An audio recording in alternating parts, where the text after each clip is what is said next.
G'day viewers. Ah, there's no head. Oh, there it is. We've got a head. Welcome to another stream for the Sunday.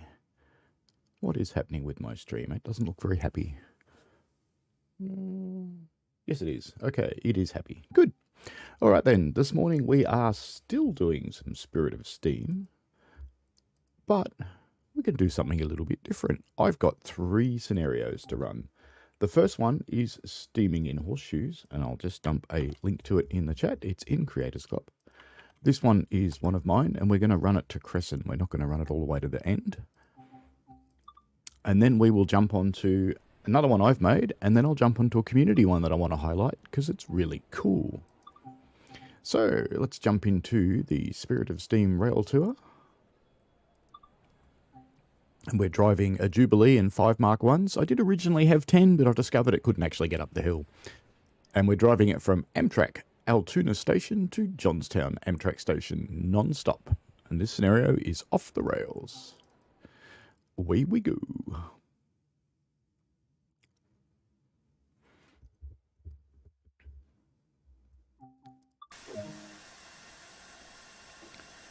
Get some doors open. Yep, they're open. Good. So this is our little Jubilee locomotive. Just turning down my local sound so I don't yell at you. Let's set the reverser to full forwards for the moment. Let's make sure our cylinder cocks are open. They are. The small ejector is open. We have no vacuum at all, which is fine. The large ejector is closed, which I'll do something about when we go. Hello, Chicago's Trains and Train Sim World 2 guy. Ah, cool that you've got the Creators Club. I think we all do. Let's just jump out of the chair and go and look at our steam pressure, which is... it's okay. It's above the red line. That's a bit scary. That's okay. And apparently there's pressure in our steam chest, but that's not very likely. But anyway, that's okay. Ooh, another one.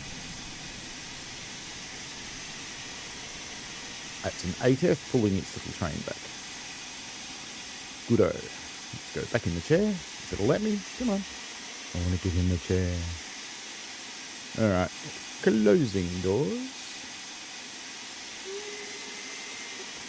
Let's get the ejector fully open and the brakes fully released.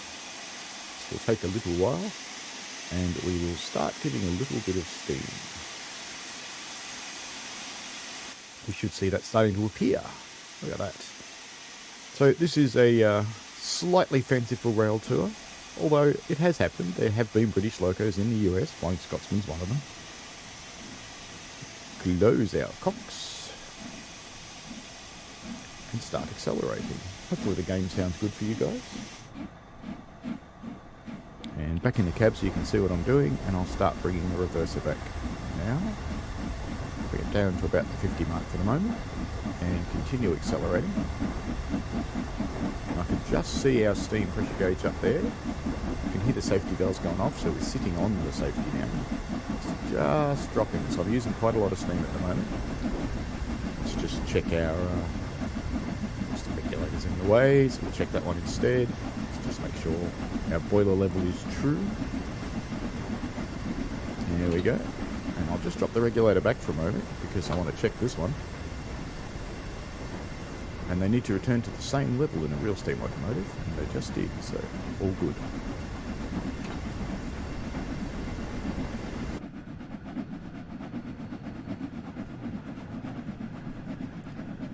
Steaming out of Altoona on our grand tour, which obviously wasn't very well patronised because there's no one in there. It's a challenge in putting a passenger train on a non-passenger route. You don't get any passengers. Hopefully that signal is green. It is good.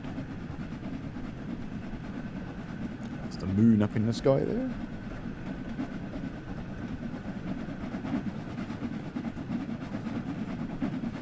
We're doing about 20 miles an hour now, so we're still accelerating. Time to bring the reverser back a bit more. Back to about 25. That should be fine.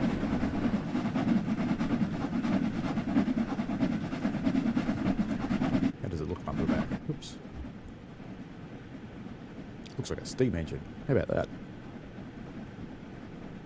So how are you enjoying Spirit of Steam, Chicago?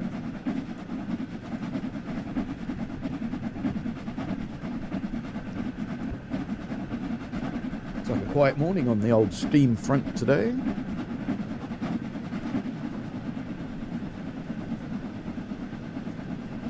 Still very slowly accelerating.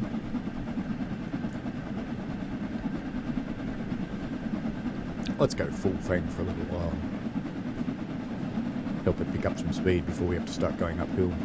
Otherwise, we probably won't get up the hill because it struggles a little bit, let's just say that. You added Henry, James and Gordon.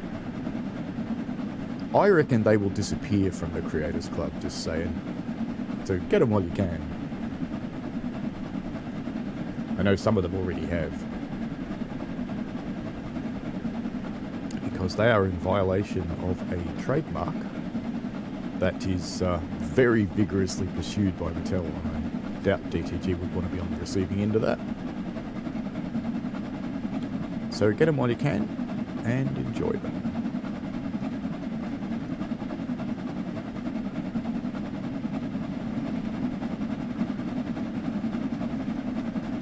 I've picked up lots of the coloured 5-plank wagons. Quite like them. There's a good selection.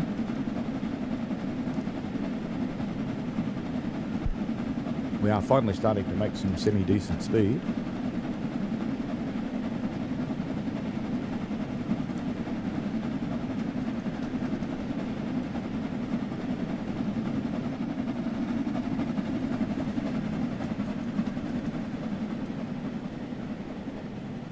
There's some nice views on the Horseshoe route here and there.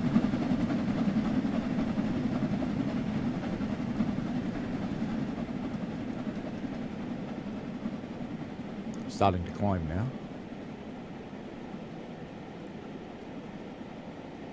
If I turned on the HUD, you'd be able to see that we're now going up a 2% grade. So those people that say that this thing can't get up steep grades, what's it doing now? It's certainly slowing down. And I will have to adjust the reverser as we climb.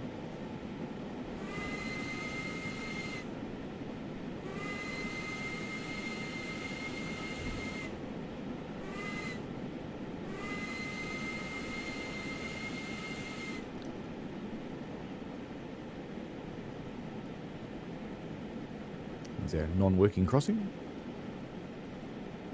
Green signal up ahead. And we are certainly losing speed, so I need to give it some more power. Excuse me. Didn't even have time to mute that one. Hope you're all well. I spent the day on a railway yesterday. Lots of fun.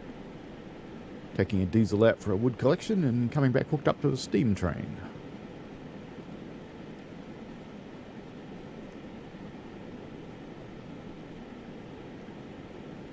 Next weekend I'll be on the steam footplate firing one of our narrow gauge engines.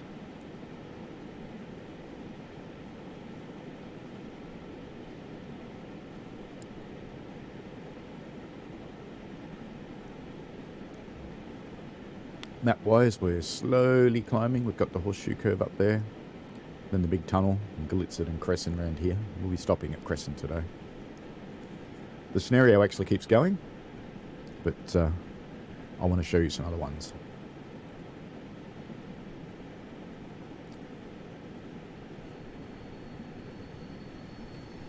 We have a dinky little train.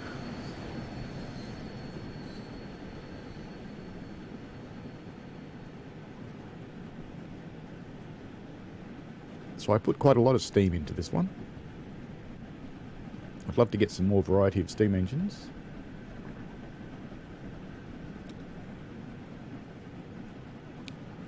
I'm going to have to reduce my power usage a bit because she's not coping. Let's just put the reverser forward a little bit. Actually, let me just check something because I did actually have a play. No, it is in automatic, that's fine.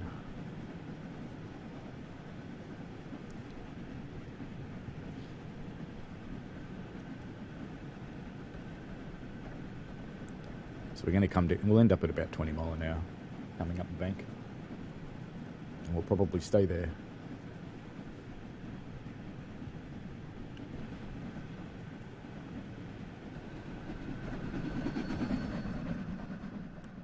It's a good spot to sit and watch a steam train go by.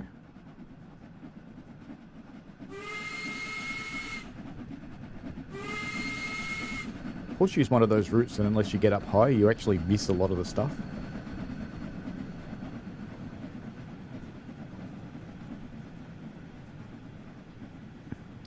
Going to need to find a better balance point because I am using too much steam.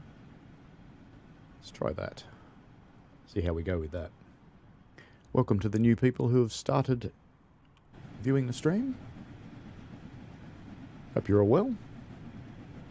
Hello, Farah. Yeah, I saw that just before I started the stream and I thought, wow, 600. I'll have to make a little thing for that. I was like, yeah, thank you very much, Farah. I was kind of impressed. There we go. Our steam generation rate is now going up again. So I found the right balance point of a reverser at 36 and my regulator is at 86, which is getting us up the hill. Still losing speed though, which is a bit sad. I need to get a bit more regulator. Because the whole point of this was to prove it could actually get up a steep hill. And it definitely can. It did much better at this yesterday when I did this. But that's okay. Well, looks like our speed's still going down, so guess what? Give it everything.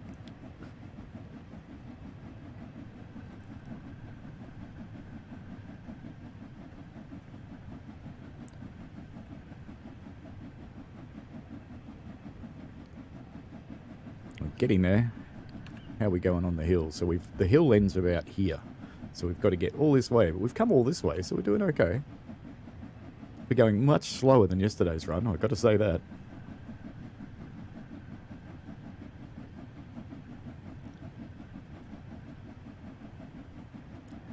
So this scenario is in Creators Club if you'd like to play it.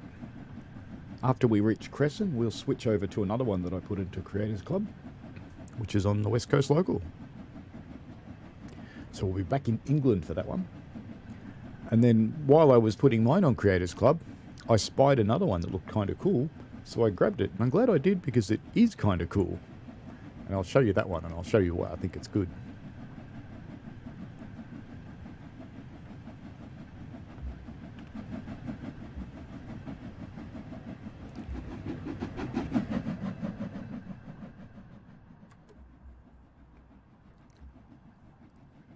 How's the game sound for you? The steam trains are a little bit quiet.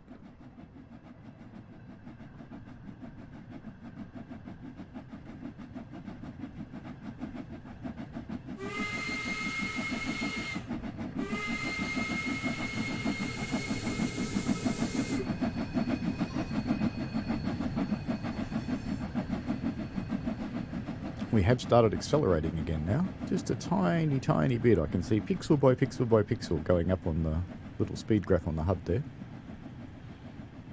So for those people that say it can't get up steep hills, ha, I say to you.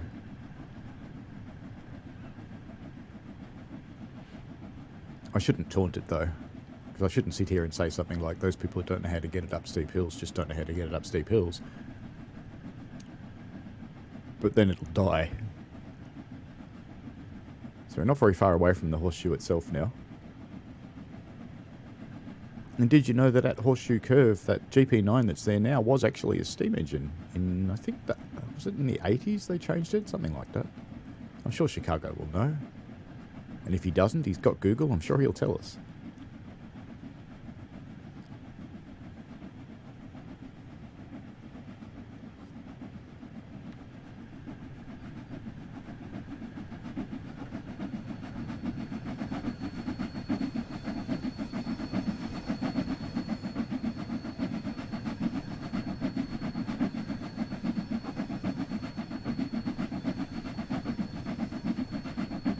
Does look nice chugging its way up the hill, doesn't it?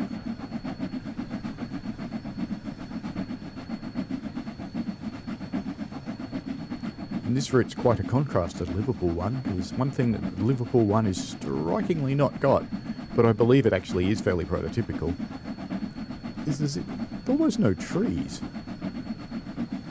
Whereas here, of course, there's just tons of trees.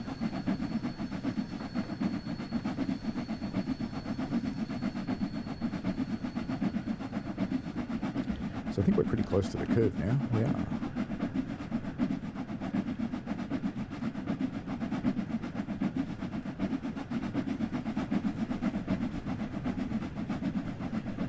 You're about to stall on a 1.9% grade there, Chicago.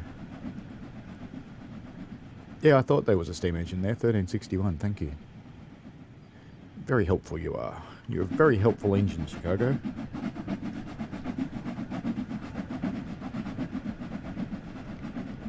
And if that didn't make you spit your coffee out, I don't know what will. Well, you probably don't drink coffee. Maybe you do. I shouldn't assume that, should I? Hello, NJT. How are you today? We're looking at the Spirit of Steam running on Horseshoe Curve, and we're nearly at the Horseshoe. We're chugging our way up a very heavy gradient.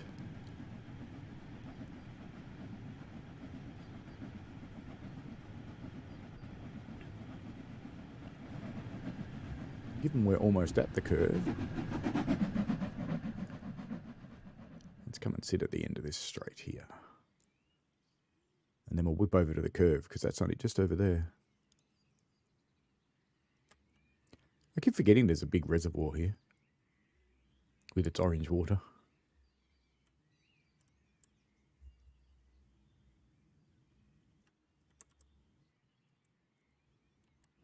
Let's sit on a rock, eh?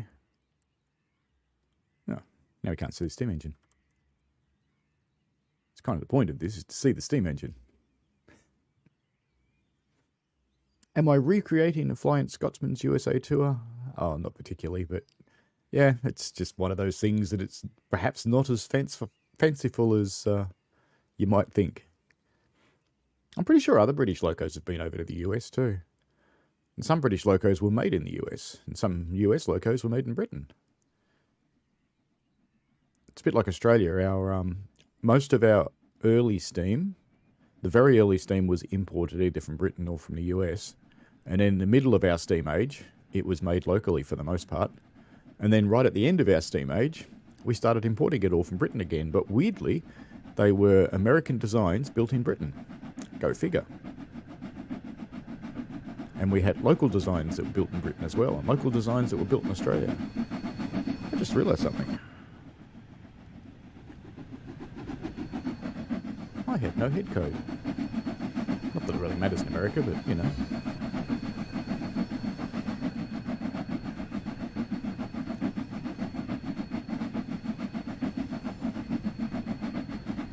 I wonder if I've got tail lamps on. I don't have a head code. Do I have tail lamps? We do. Very good. Look the way it proudly says tail lamp automatic.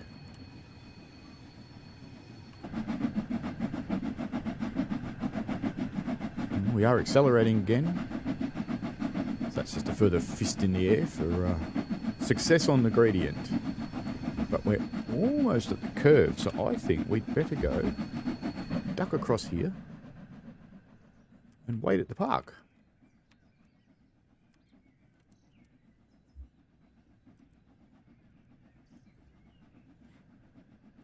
Oh, look, he's got funny camera hands. I thought that was fixed.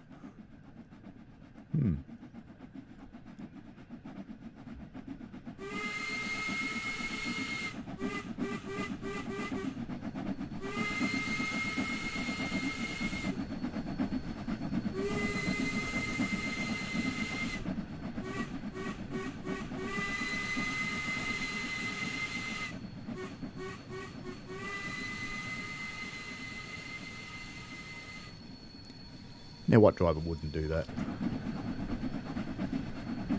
We've gone through the curve and we're fast heading for MG. And we're accelerating.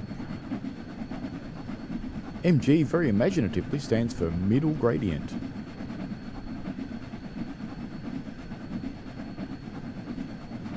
It's actually a really nice view from here if we go. I was trying to go up. I ended up under the train. I'm not quite sure how I did that. Let's go up, up, up, up. So it's quite a nice view. And I like the way we get the distant mistiness.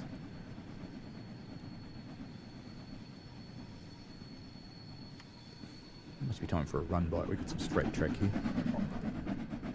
Straight track's a bit rare in Horseshoe. I'll have to do it this way though.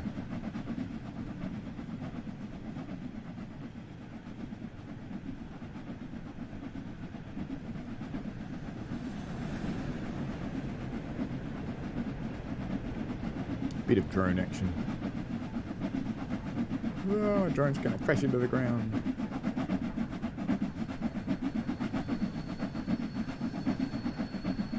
Oh, we missed the train. Hey, what are you doing? You're following me. God. Let's quickly whip back to the curve. I want to see this other one go through the curve. I'm too far from my train, I think. Maybe. Yep, I can do it. So we'll see an AI train come through the curve now. It's an 8F pulling its vans and 5 plank wagons. And some unfitted mineral wagons. And all of those liveries are available on Creators Club.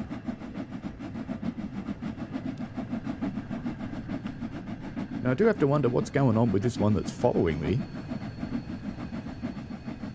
Do I detect an AI that maybe ran through a red signal?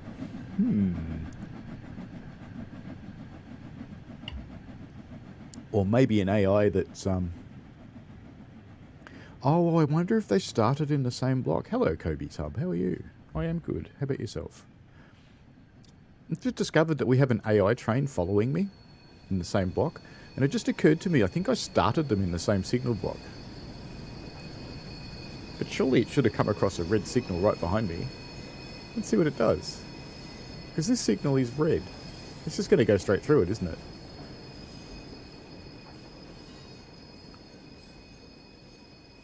Yep, straight through it. Doesn't care. That's just a little bit weird. I think I might have to bug that. What time is it in the stream? It is... I can't see my thing. 23 minutes. Trying to find my pen so I can write that down.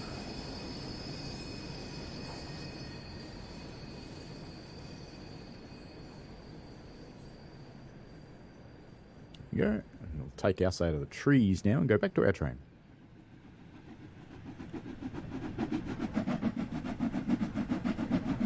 A bit further back maybe. We'll just sit here and let the other one come past too. I just thought of one thing that'd be a really cool improvement to the game. Wouldn't it be cool if the tracks pumped up and down like they do in reality? So where's our little 8F? He must be here by now. Where are you, 8F? Here it comes. I can hear it now.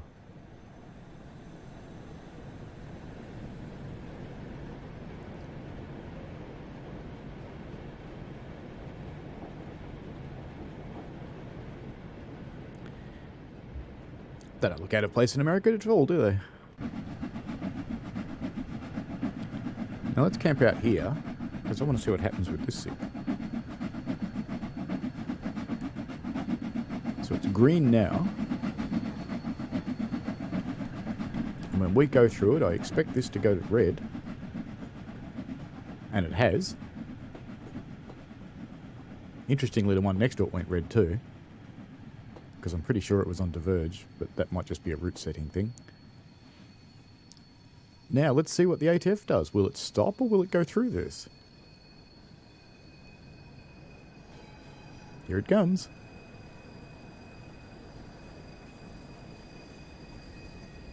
That's going to stop for this one, I think, isn't it? Yeah, I think it's stopping.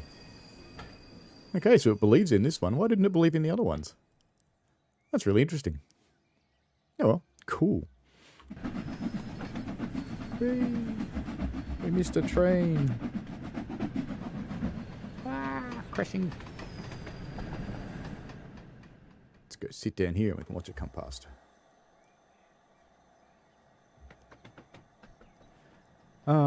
Just catching up. So, Kobe says, nice steam on the shoe of the horse. Yep, it's good. And going back to a previous conversation, I know the Ringo Starr version of Thomas. I checked out the George Cullen version. It was great. You recommended an Australian version. Yeah, it's a send-up. It's not an actual Thomas show. Oh, and I want to go back to my train. Here it is. It was by... Is it Comedy Company or the other one?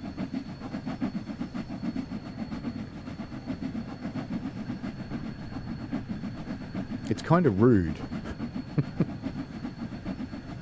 I am being hounded, Farah. And the NJT almost never made it home. The Flying Scotsman almost never made it home after its US tour. The same thing happened to it when it came to Australia. The people who brought it to Australia went bankrupt and it was going to get scrapped here.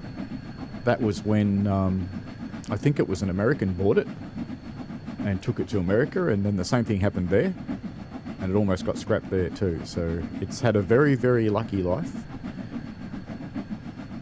And it would, you would say it would be very sad, and you wouldn't expect someone to scrap a historic machine, but when accountants get hold of things, and they're just trying to settle debts, and they go, well, we've got $100,000 worth of debts and we've got $80,000 worth of scrap metal here, so we're going to sell it for scrap.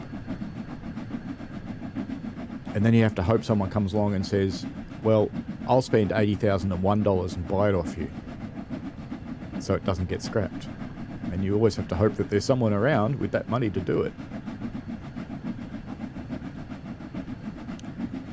Kobe says he just finished a 2-hour Cahoon Pass with traffic jams. Feels good. Excellent.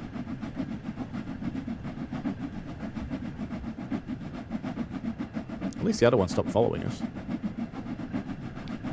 So we're almost at the top of the hill.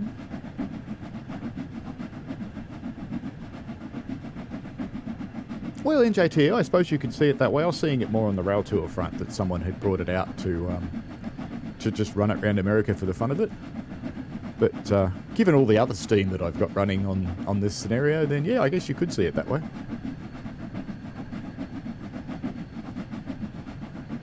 One of my favourite Australian steam engines, I've got two favourites. I have to have the little narrow gauge locomotives on the railway I work on as a favourite, of course. They're a Baldwin design, and this was classic Australian practice. You know, the kind of things that we complain about other countries doing today, where they steal our designs and pretend they designed them and put them out as their own locomotives. Well, that's exactly what we did in the very early 1900s, late 1800s. And we Victorian Railways bought two Baldwin 262 Prairie tank locomotives, and they basically made a third one out of the spare parts from the first two, because they bought a big pile of spare parts. And then essentially they copied them for the next ones. And they made 15 of them? 14 of them. They made 14 of them just in their own workshops.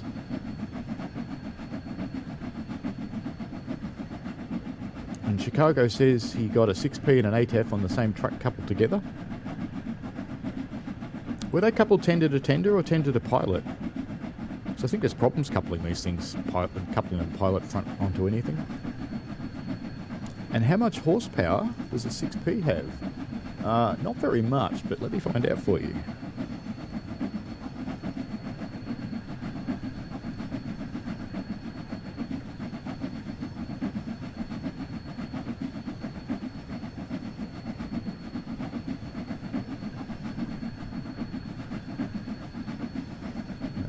Jubilee class is... I'm finding pretty much everything except horsepower.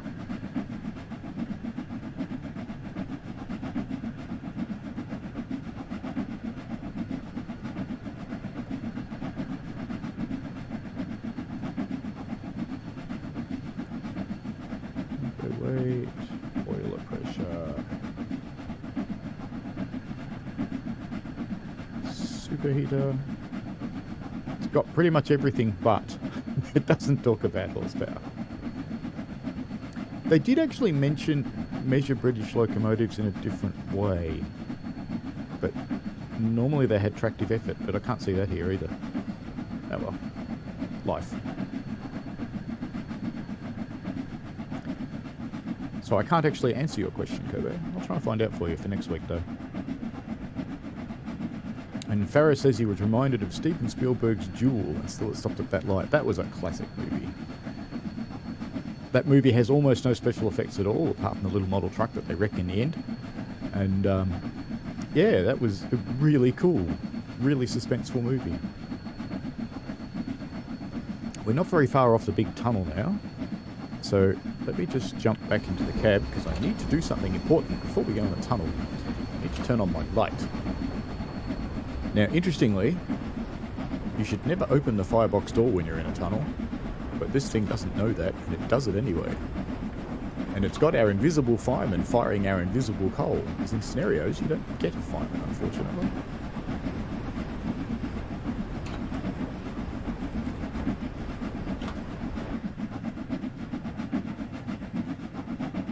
It's a pity you can't interact with the controls from this view. It'd be really handy to run the train. And Chicago asks what's the difference between scrapping and sparing off the parts. Well, when they scrap something, they might sell the parts if the parts are more valuable than the metal. But these things have a lot of brass and copper piping. So you know that's going in the scrap bin because copper's worth so much at the moment. And the rest of it, they're quite likely to just cut it off and send it off to a steel mill to get turned into something else. And most likely it would just get smashed up, and it might go to a local mill or it might get sent overseas, sold.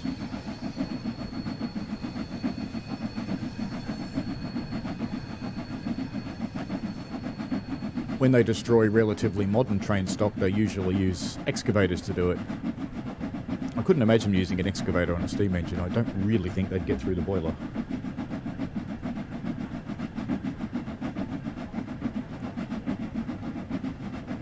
So Chicago thinks it's an excursion and a short local. Well, there's a bit of opportunity for that, I guess. So I was thinking this is the rail tour type thing, which you do call an excursion.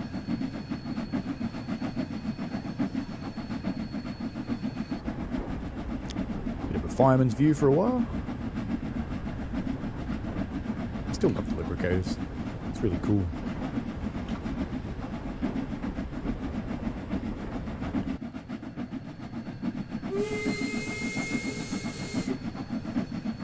We're still managing 17 mile an hour at this very steep gradient.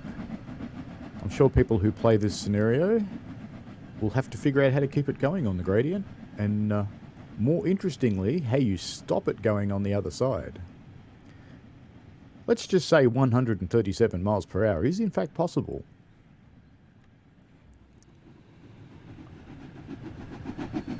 Challenging Mallard for the supremacy of steam.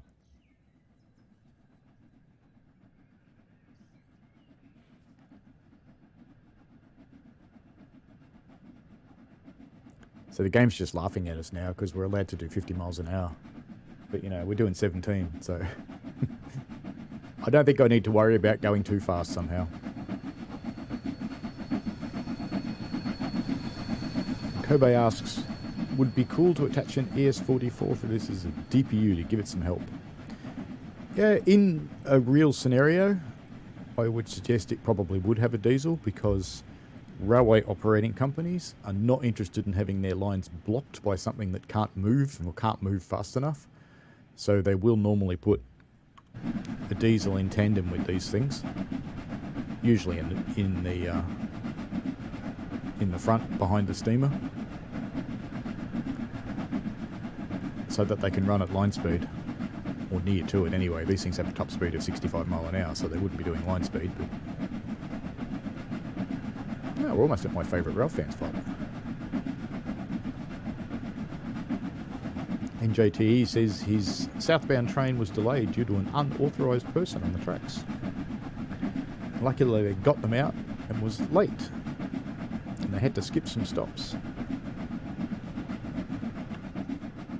We get unauthorised persons on our tracks all the time. It's It's mostly tourist families standing on the tracks taking their photo as the steam approaches them. The worst one I've encountered was a wedding party right in the middle of one of our trestle bridges. And they thought it would be really cool to have their photo taken as the train came up behind them. And they're kind of lucky that we both saw them and could stop, because the trestle bridge has actually gone quite a steep gradient downhill, that one.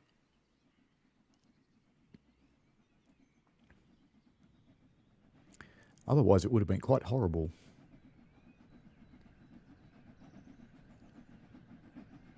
It would have been their first and last day together.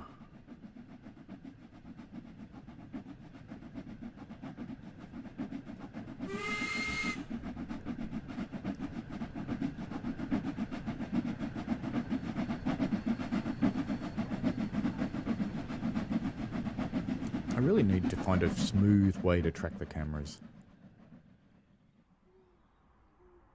This is the spot up here, I think, just before the tunnel.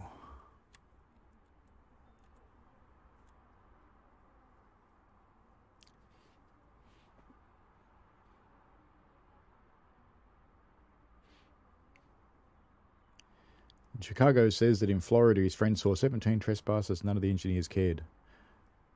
If they're not on the tracks, generally no one cares.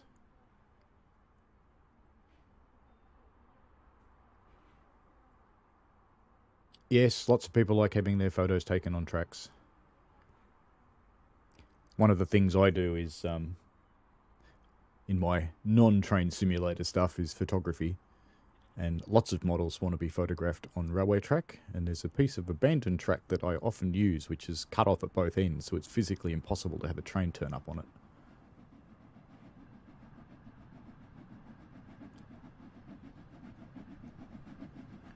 So I use that when I'm doing shots like that.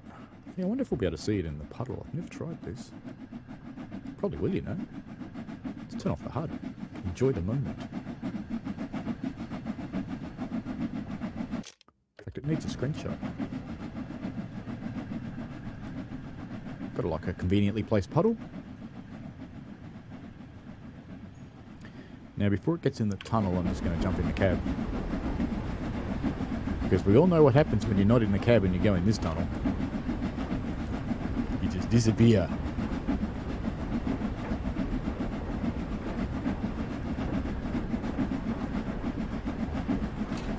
Should close that. We don't need it open anymore, because it'll maintain the vacuum pretty much by itself if I don't do anything. I can hear you, invisible fireman. You're doing well, mate. Keeping up some good steam pressure. Doing okay. Climb's almost over though, so you're going to want to let your fire down a bit soon.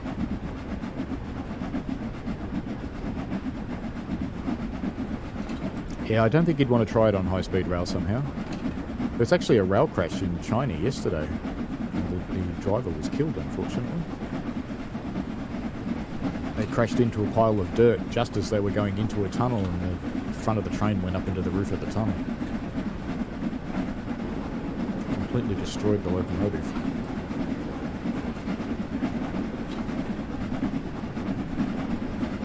Don't you know not to fire in tunnels? You'll kill us. If you're wondering why you shouldn't fire in a tunnel, you get what's called blowback. And when you open the firebox door, all of the hot gases, instead of coming up through the smokestack, end up coming back in here, which is kind of bad. You'll very quickly know what a lobster feels like, or maybe you'll understand what it feels like to be inside a microwave oven.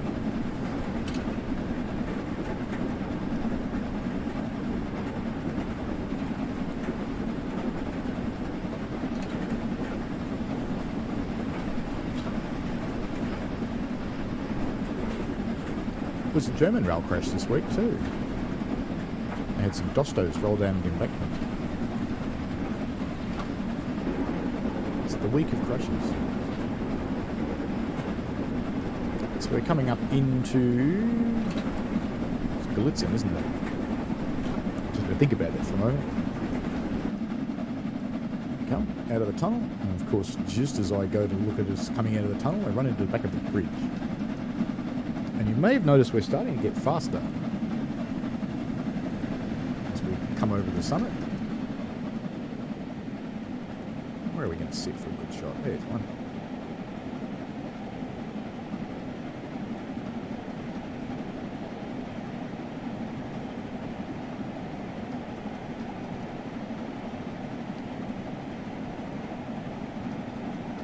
So we need to start powering down now, or we're going to get way too fast.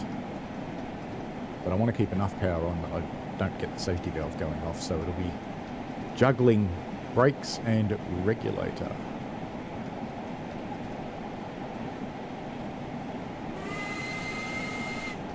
Sneaky road crossing.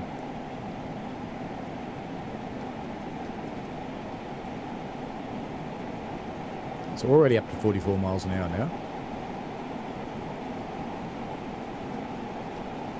And there was a derailment in Spain as well, Kobe. That's not good.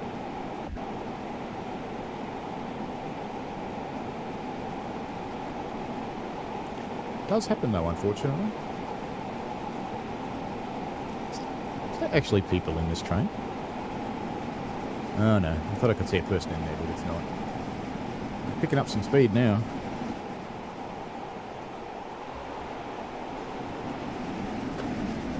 Let's get onto the straight bit. Will this work? No, I'm too close to it. Let's try again. There we go.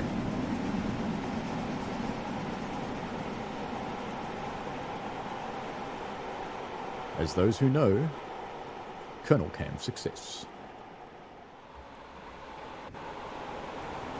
I don't want to tell you how fast we're going now. We're coming into Crescent. We can try another Colonel Cam here.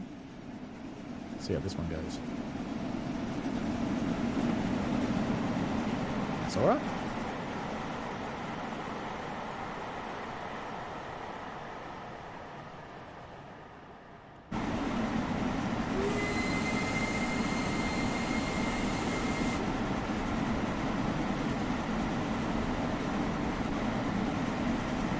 It's 70 mile an hour now.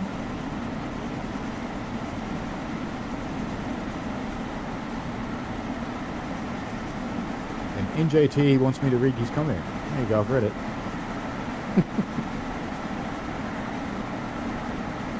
Interesting that you mentioned that TSWS, power braking on the hill. You kind of can, but the let's just say it doesn't actually work quite as you'd expect. So let me turn the HUD back on. And let me throttle down. And if I start going into reverse, it does actually work. And I'll start throttling up again. It will actually start controlling more speed. But you notice what's happening with the chuffer? It's just dribbling out of the smokestack now, and it doesn't quite understand what's going on.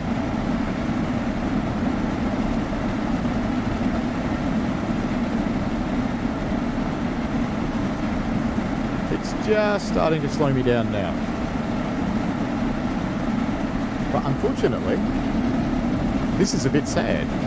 Because not only does it not understand what's going on anymore, the smoke's actually coming out of the side of the funnel now.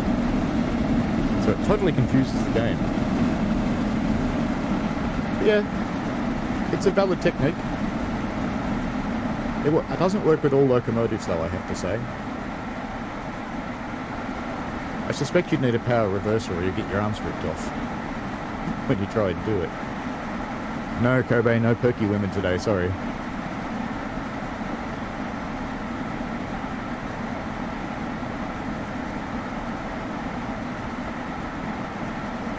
So yes, you can power brake on the hill. Those of you who don't know NZTSWS, by the way, one of the people who, actually I don't know which one's using the account today, probably Sav, one of the ones who actually makes the NZTS content. So things like the J8 that we've streamed quite a bit recently, and features in my opening video.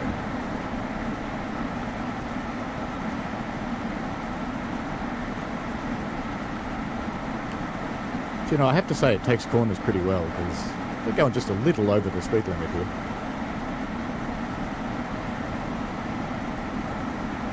I was thinking I'd stop it at Crescent, but I'm having too much fun, to be honest with you. No, they certainly didn't test for this. I don't think.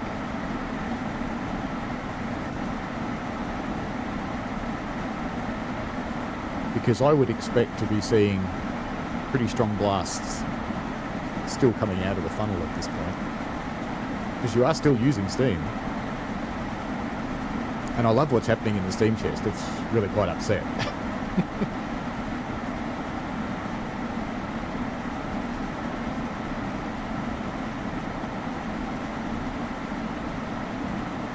Let's give it a little bit of braking and slow it down a little bit. Bring it back into the speed limit.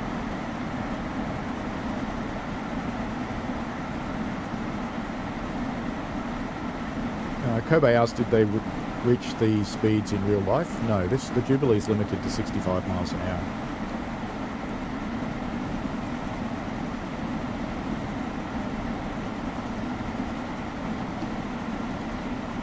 And here comes one of its partners in crime going the other way.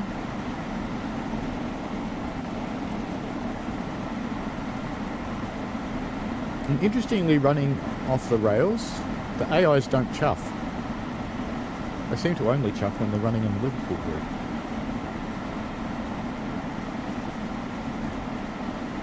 Which makes me think chuffing is somehow tied to the track. I've always liked this bit. They actually modelled this stuff quite nicely. Because this would be an anti-aliasing nightmare, but it actually works quite well. Now I'm stuck behind it.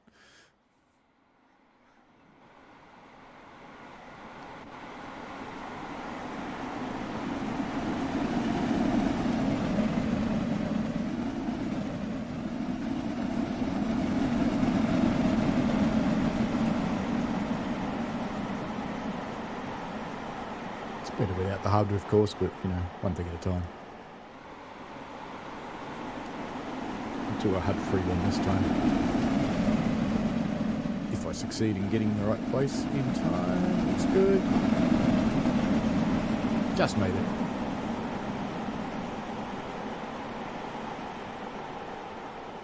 Yeah, so my well-booked and well-patronised rail tour having a good speed.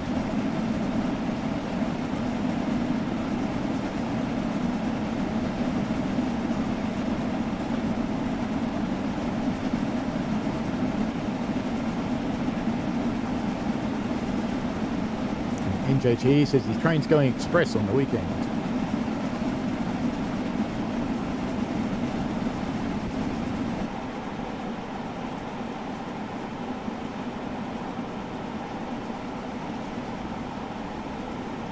"14 miles to Johnstown, and we should see some more trains coming up just soon."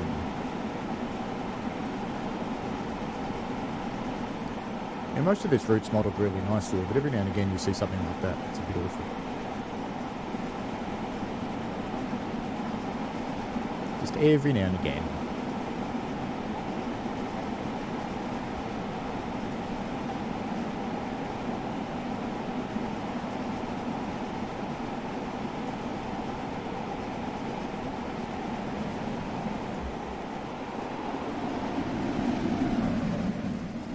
Short sprint shot.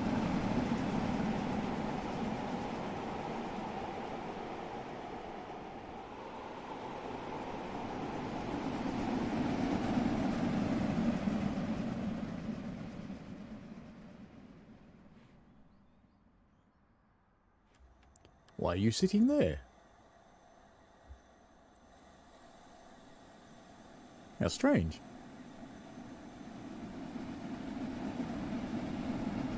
What time is it? 8:02. That should be moving. Oh well. Best laid plans of mice and men in scenarios don't always work. I wonder if I can light his fire.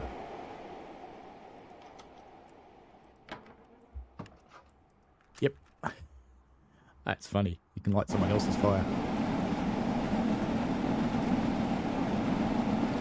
Is he riding the 17 NJT? I've been on that one.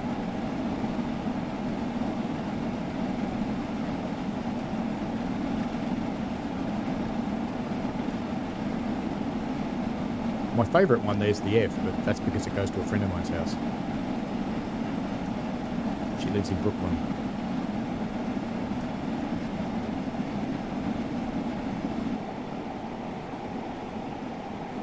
How many subway systems have you experienced, NJT? I'll grant you that the New York subway does run pretty well, and the frequency of trains is good. But there are a lot of subway systems around the world.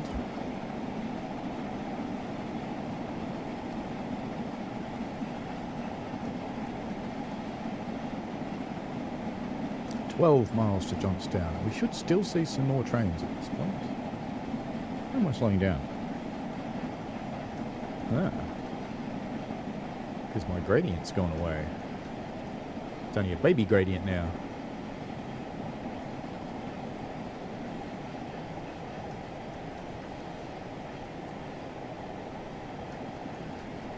And if that was an Armstrong bar instead of a power reverser, I would have just had my arms torn off.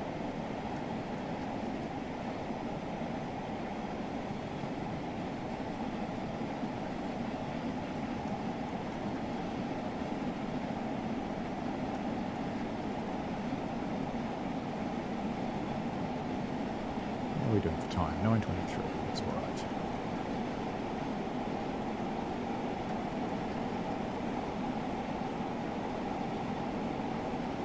NJT says he thinks it's because of the AI dispatcher sent the AI train on the wrong line, which got the AI train confused and stopped.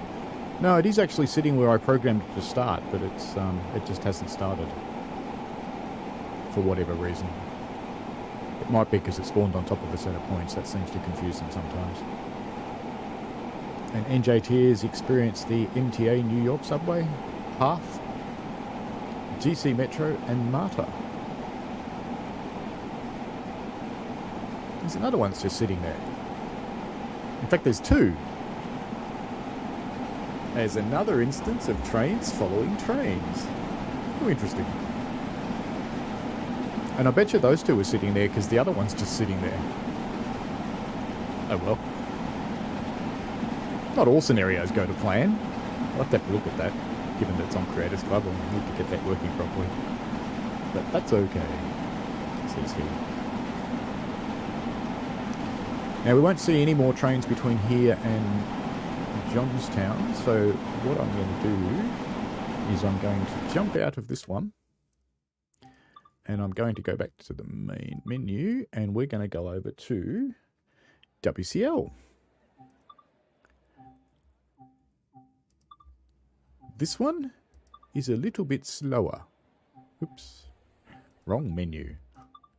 That one. Sandy, Steamy, Sunny. Let me grab you a link for this in case you'd like to play it, because it too is on Creators Club.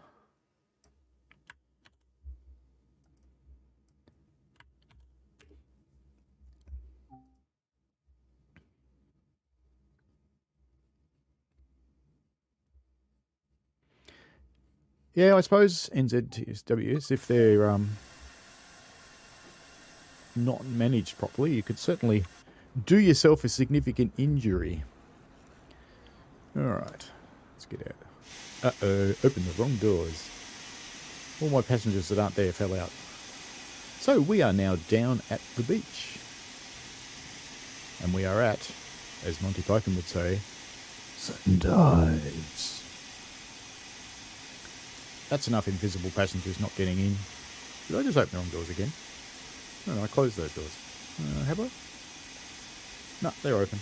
Let's close them both. Those ones close? Yep, they did.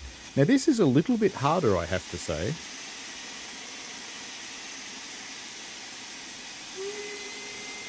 Let's just get into the cab. And shall open our large ejector, reverser all the way forwards. Cylinder cocks are open, which is surprising for the Jubilee, but okay. Let's get some oomph going and release our brakes.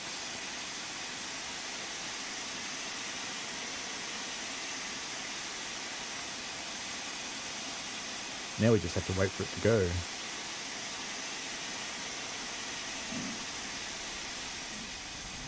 Let's move away a bit so the safety valve's not quite so awful.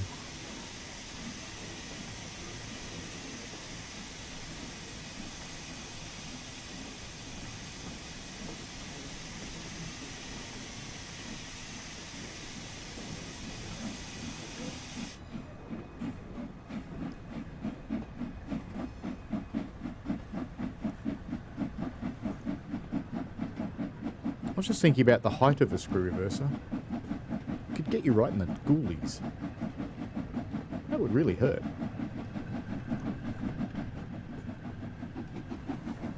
Now you guys do know about the secret path down to the beach here, don't you, in this route? You can actually get through the world fence here and go all the way to the beach.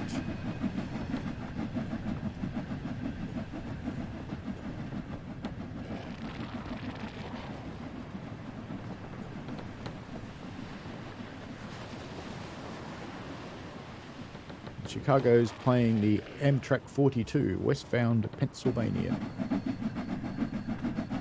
You doing that on Horseshoe? Using my scenario for that, or did you make a new one?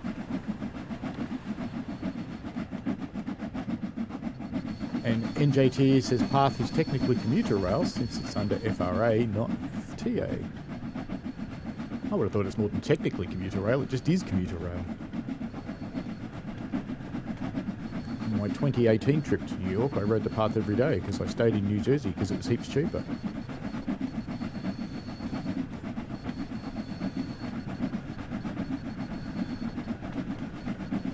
I didn't ride the path every day. A couple of days I rode Amtrak into New York. Amtrak was a lot more expensive, but it was had to be done. And Chicago's going to add the MBTA MP36 scheme. Fair enough.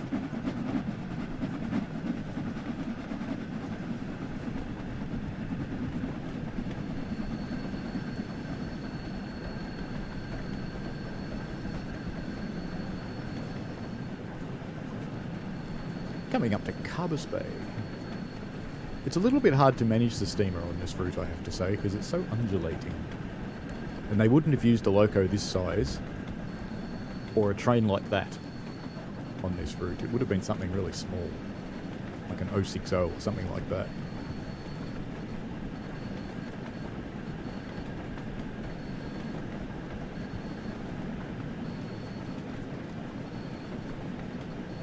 I didn't know the path was part of PRR. Learn something every day. And weird structure. I wonder if you can get up into the world there. I've never tried. Might have to do that one day. Fortunately, with the heavy stock, you can brake as hard as you want.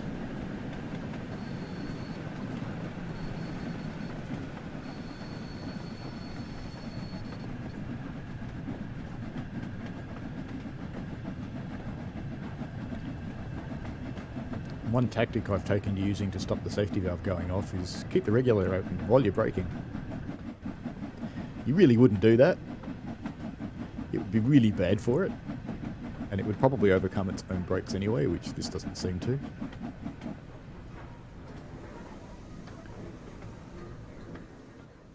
Alright, we can do a brief stop. And since no passengers get in or out, we'll just close the doors and get on our way again. Might want to... That'll do.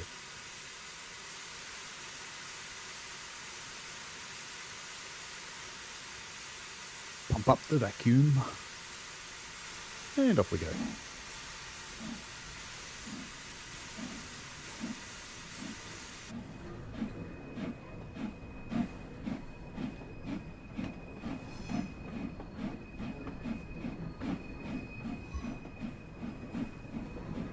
Did you know that's not actually strictly true, NJTE?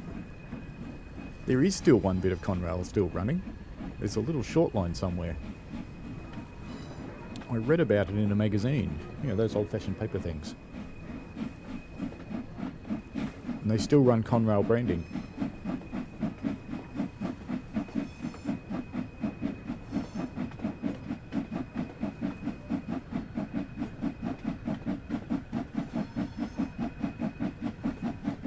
So what do you think of the Jubilee and the 8F NZ TSWS? I know it's not a as realistic a simulator as the J8 by any means, and it's aimed for a point somewhere between the old basic MSTS slash Kuju slash Railworks slash TS Classic steamers and the TS Pro one, so it's aimed sort of in the middle of that. I was curious what you think of it.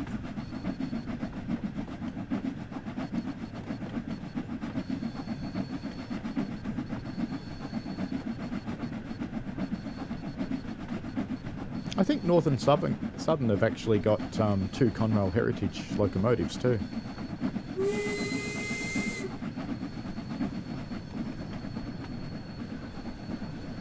Now we're only allowed to do 10 mile an hour through here.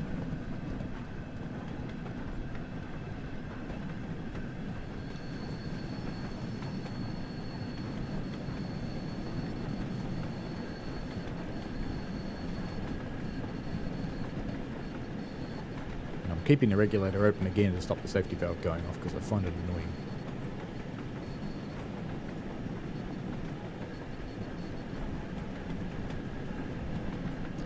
Nice view out to sea there.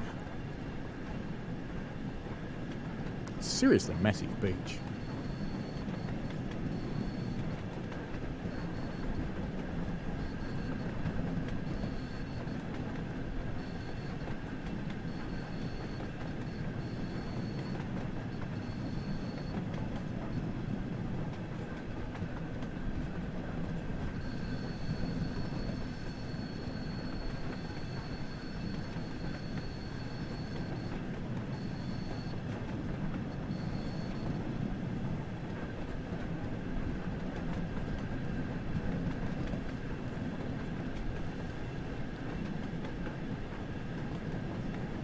Yeah, it's a similar feeling I get with them.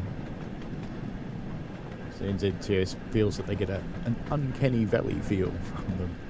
Between really basic and really complex zone, things feel a little bit off. So yeah, it's the physics is not as realistic as they could be, but I think they actually hit what they were aiming for, which is a locomotive that requires a little bit of attention to drive, but isn't so hard that you can't do it. Although even with hitting that target point, looking at the forums and based on the questions that I get on YouTube, oops, they're not pushing hard enough, a lot of people struggle with it.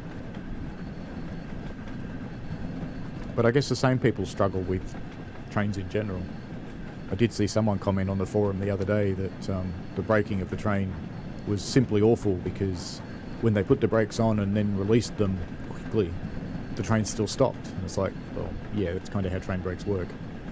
There is no quick.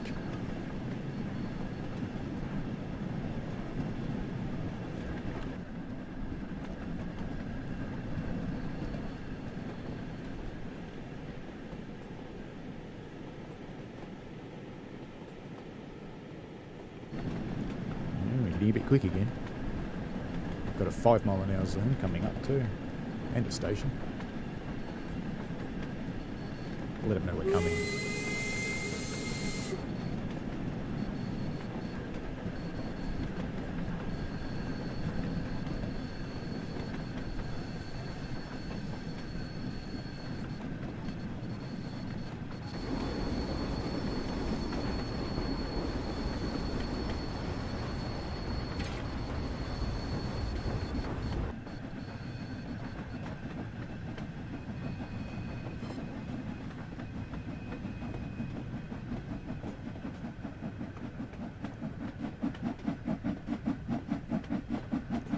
Yeah, it'll be interesting that this could be people coming in for their first drive of a train, have been attracted by Spirit of Steam. That is quite possible. They've never touched the simulator before.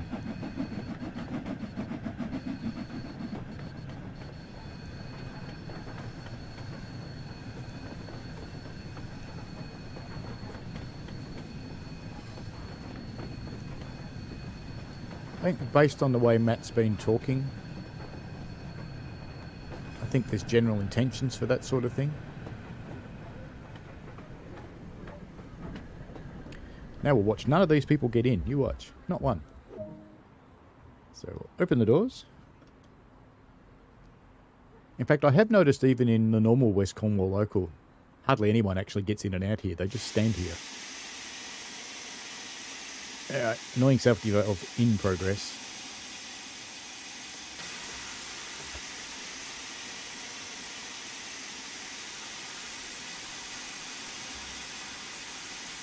At least it holds pressure in the steam chest when you stop. If you stop with the regulator open.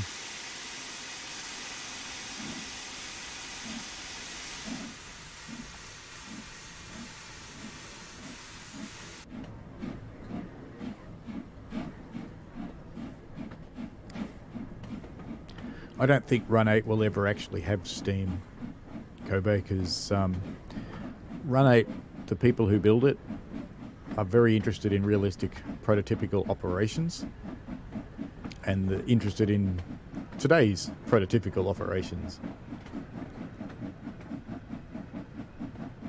There's a few trees here, aren't there?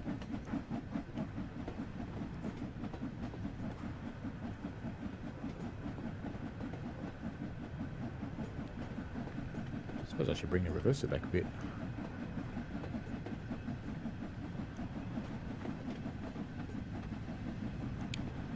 You may be amused to know, Sav, that next weekend I'm back on the steam footplate for the first time in 18 years. They might want to sack me as a fireman after that. It's been a long, long, long time. So long that I was told yesterday I have to go back and do the firing course again, even though I passed it 18 years ago. Which I think is actually fair enough, to be honest.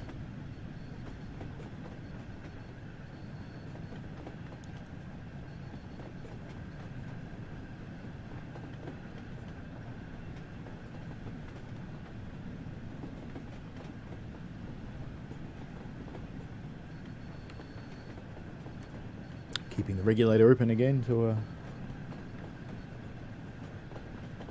just avoid the safety, which will go off when I stop.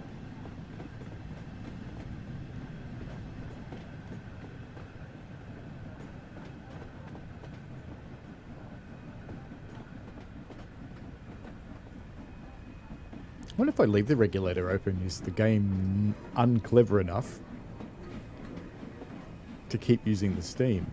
That's an interesting question. I'm just going to leave it open and see what happens.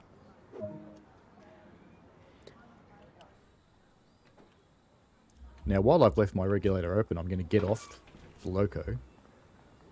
Because, apart from a map, there's one thing every steam crew needs, and that's ice cream. And I think we need more ice cream than that. Get out of the way. Come on, get out of the way. Get out of the way. You're in between me and ice cream. Get out of the way. Ice cream.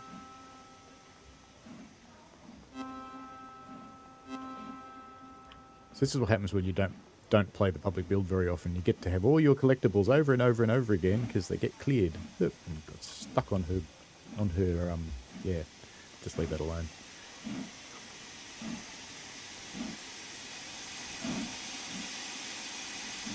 So the safety valve is going off, but it's also chuffing, if you notice that.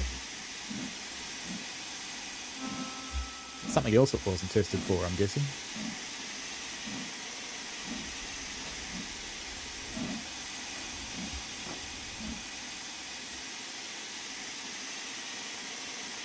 Alright.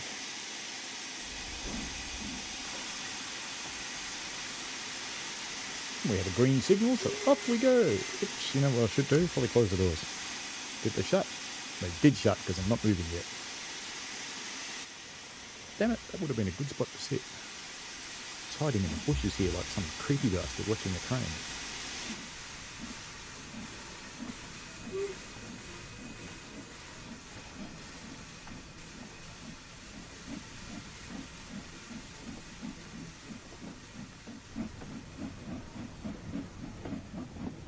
Don't want to go too hard here because we're coming into a 5 mile an hour zone. And it's very tight.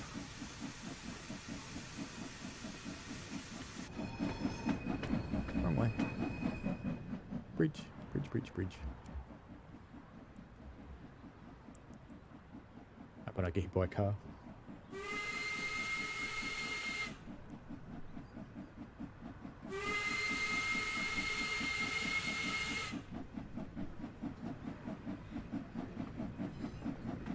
Oh, no one's disputing my steam qualification because I have got a WorkSafe boiler standard ticket.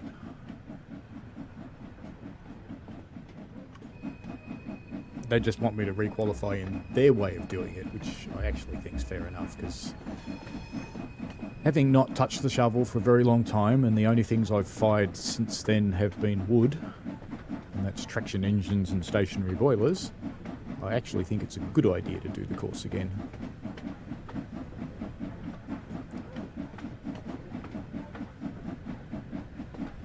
So we're coming into St. Ert.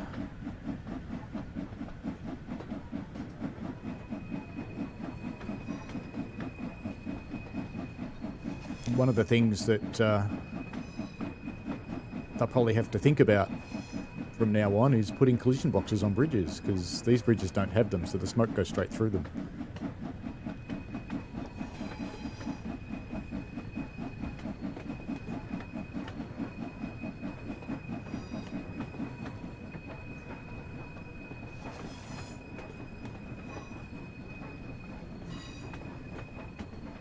We unfortunately will be blasting the safety valve through here probably.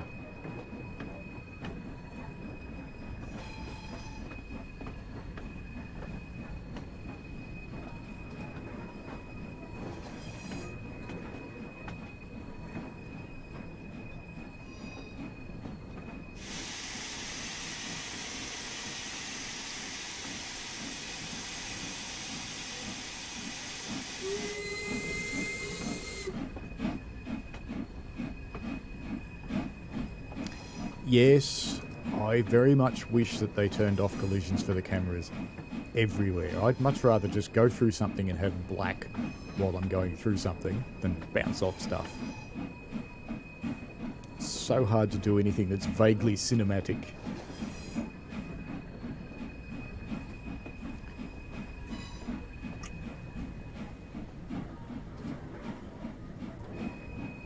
There's a little 101 sitting over there.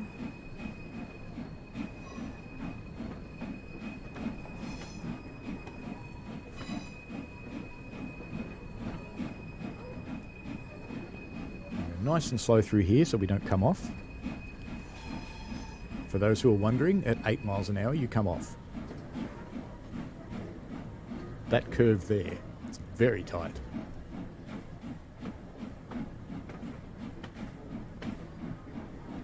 I'm surprised that 101's not sitting at the signal, panting, ready to go. Alright, night Kobe, hope you do well.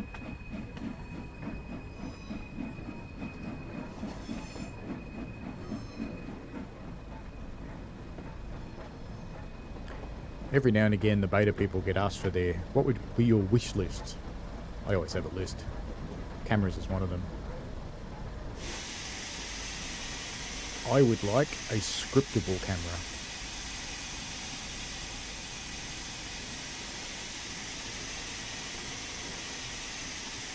I'd like to be able to tell it what to do, like follow this locomotive and circle around it using this kind of arc and things like that.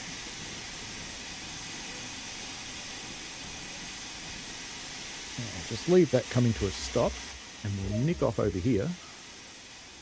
No, we'll nick off over this way. Because we should see this guy leave soon.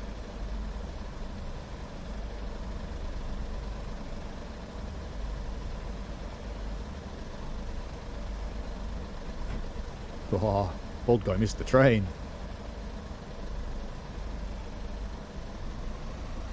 Leaving a minute late. How dare it? But then again, if it's operated by a reasonable driver, they probably would sit there knowing they couldn't go anywhere anyway and sit there with their doors open.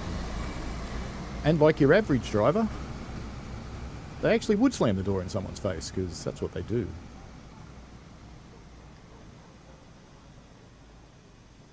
Because face it, train drivers are meanies. And this was the old semaphore technology. Because I don't know if you noticed, but the semaphore moved and the light was green, and after it became horizontal, it flipped over to red. Whereas the ones on Liverpool actually worked properly. That was a massive change for them.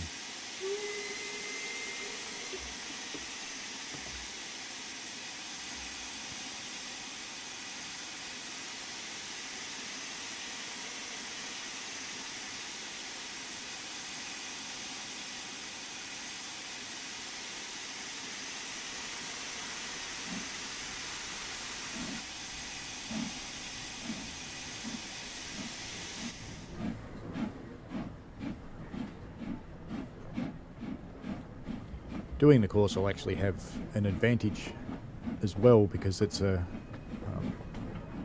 there's a group here called ATHRA who cooperatively work with the government on rules and regulations for preserved railways, or heritage railways, or even just play because we feel like it railways.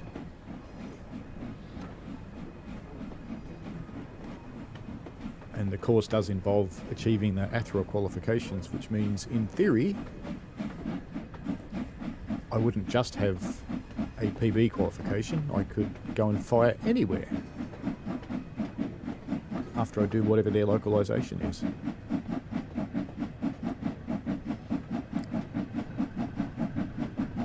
And even though there's a steam railway about 10 kilometres from me,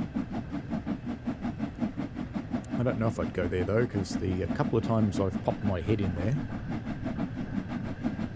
I've encountered unwelcoming people.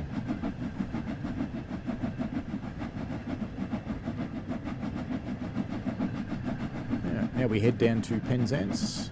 You won't see any trains until we get there, because even though this looks like double track, it's actually not.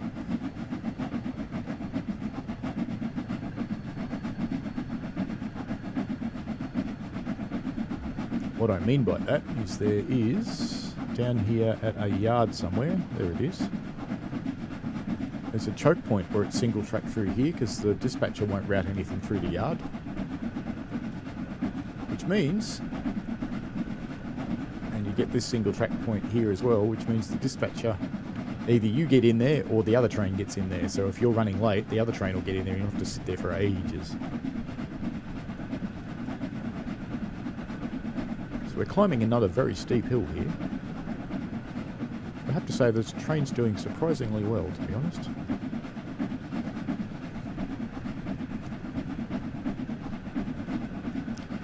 Chuff chuff indeed, JT.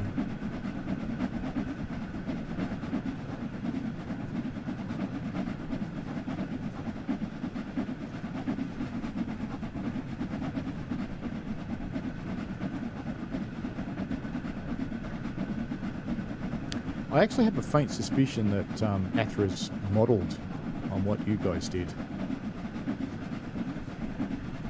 It's the Australian way. We take a New Zealand idea and say it's ours. We do that with all sorts of things like Phar Lap, Russell Crowe, the list goes on.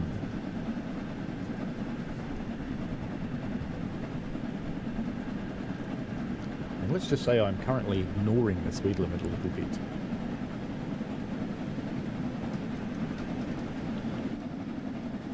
And this English railway has had rather a lot of American beavers.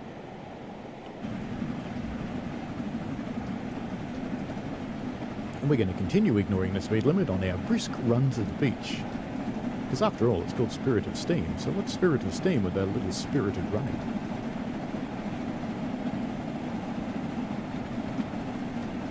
Which, generally speaking, is railway code for way too fast.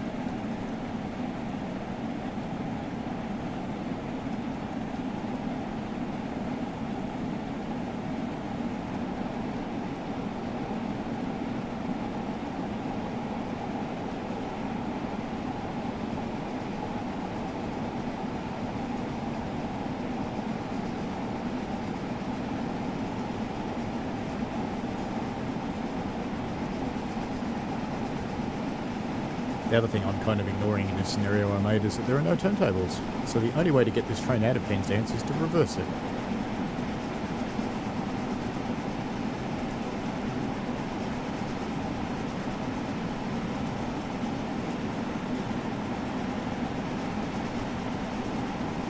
At the moment you can't even run around somewhere because you can't actually couple at the pilot end.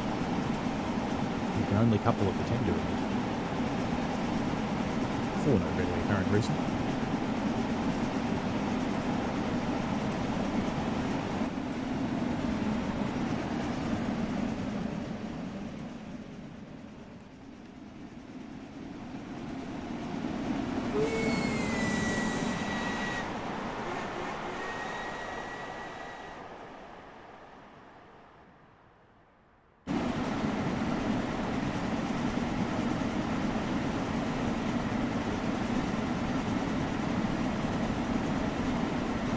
out on a wood train yesterday in JT.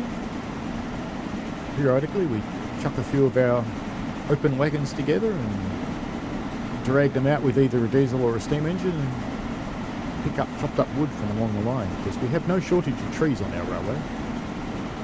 And then it sits around while it dries and it gets used for lighting up the steam locos. Because if you've never tried, you'll discover that it's actually very hard to light coal. It really doesn't want to burn until it's quite hot. He's essentially a rock.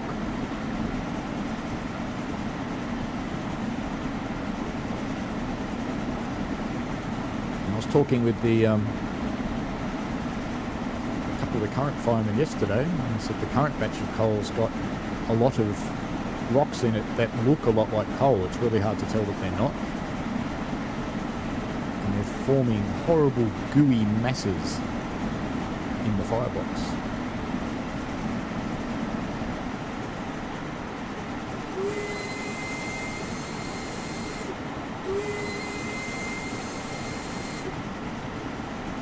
It's funny that it's 70 miles an hour here on this route, 1.1 miles before a 15 mile an hour zone, at a dead end.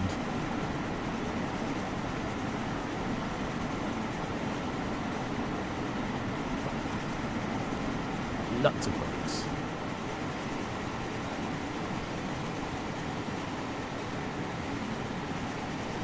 And NJT says the Riviera line used to be part of the Southern Railway and was the gem for them.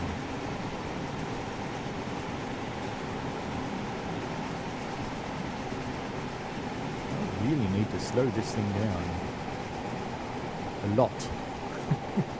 Or I'm going to go straight through the station at the end.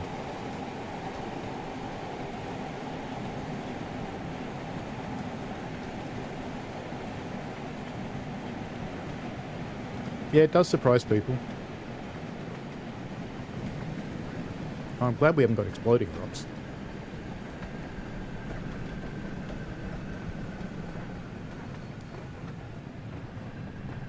We used to have exploding gas problems with some of the coal. It was so high in sulfur,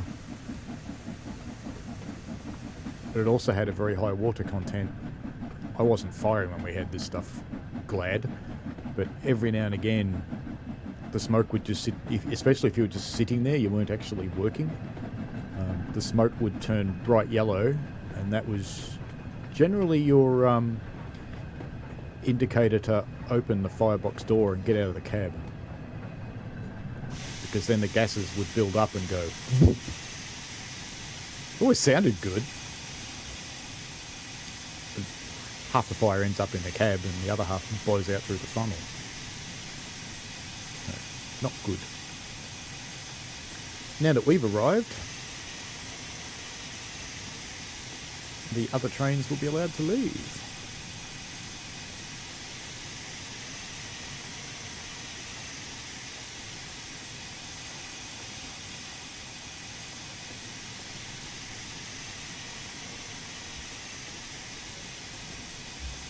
It's interesting, I'm still blocking the track. He's got a green signal. So we're just going to stop here instead of going to our point, just so we can see this guy leave.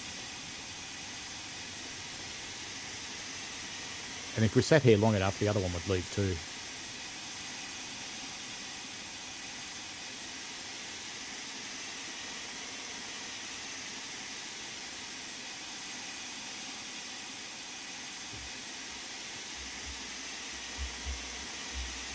I still think it's sad that it's a beach in summer and it's got no people on it.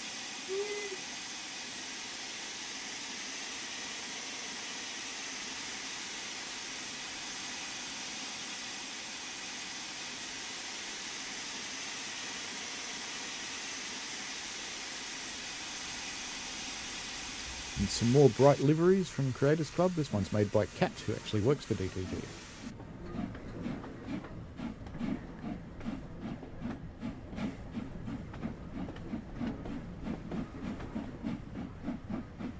I don't think I'd ever like to drop a fusible. I really don't.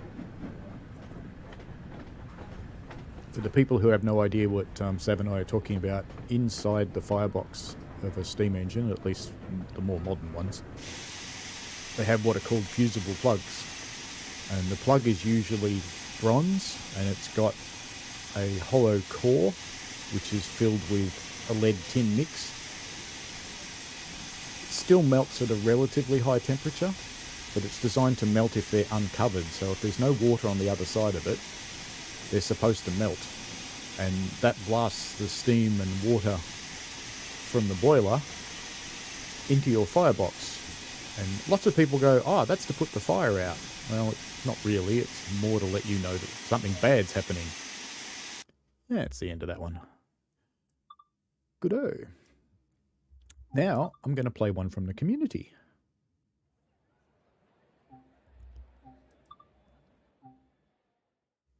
And it's on London Commuter. Just had to think for a moment there. Let me grab you a link to this one. It's called Jubilee to Brighton. There's an amazing amount of Steam scenarios have been popping up lately.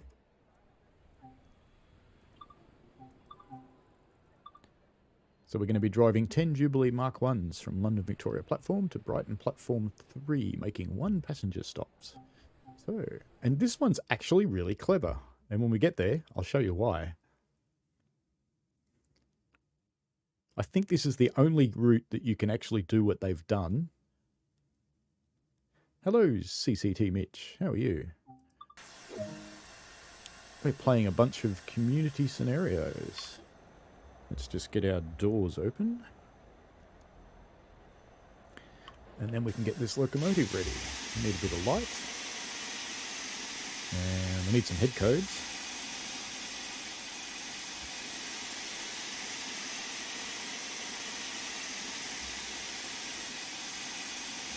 Yeah, we need to get the smaller vectors open. We'll open the large one. Cylinder cocks are open. Get reverser full forwards. Check our water.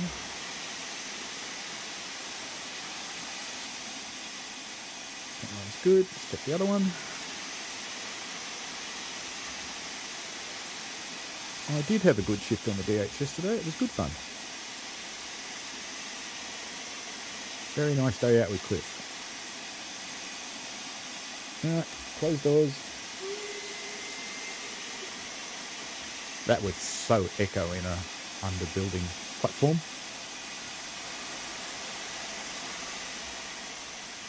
Let's just watch it depart.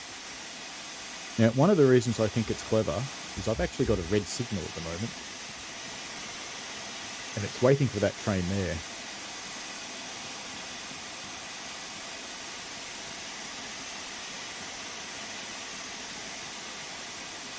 So soon that will change. Let's come down the platform a little bit and then we can get slightly away from the safety valve.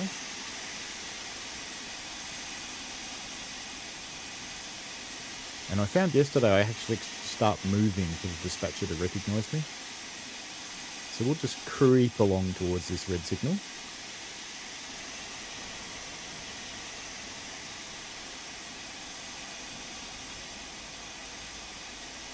Thanks for the jostle, bloke. That's something else I risked didn't actually knock you around. It's passengers. We're going to be following that Gatwick Express, but that's not why the route's clever. Or the scenario's clever. Hey look, people got in. Wow. Oh, that's right, on the rush hour routes they do get in on scenarios. There we go.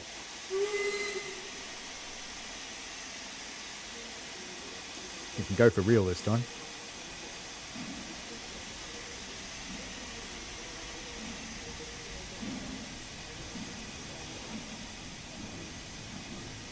A bit much, but that's okay.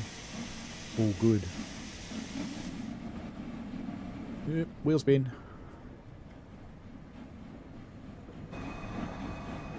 Now I don't want to go too quick because as you can see, I have another red already. There we go, it's changing.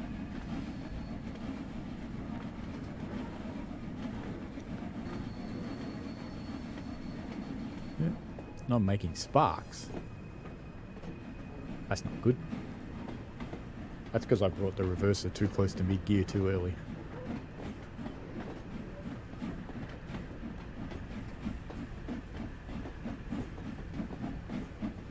Now Fortunately, the Gatwick Express takes off at a great rate of knots, so I won't have to worry about yellow signals for a while.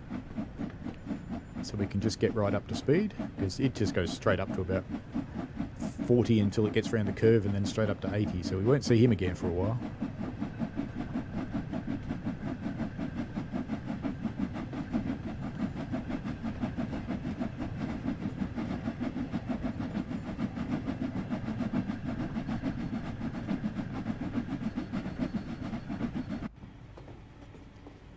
Left the station in the back.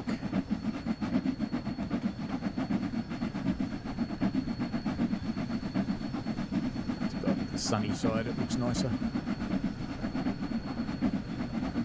That's a good spot. Keep pouring on the steam because we're going uphill.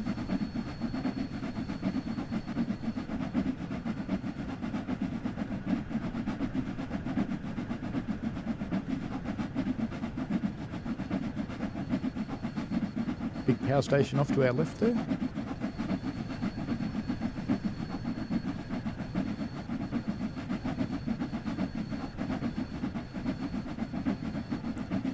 I always like going out with Cliff's CCT Mitch because he has such a long life of experience in railways that he's got so many stories.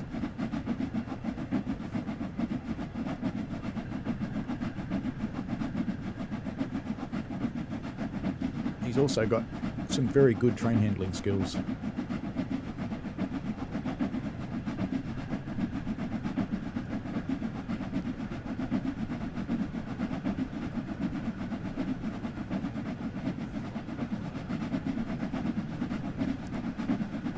Alright, let's go full rig.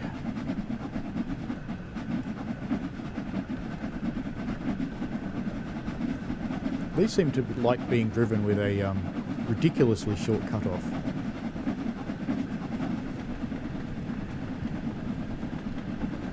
They just take off when you give them this really short cut-off and go flying, so...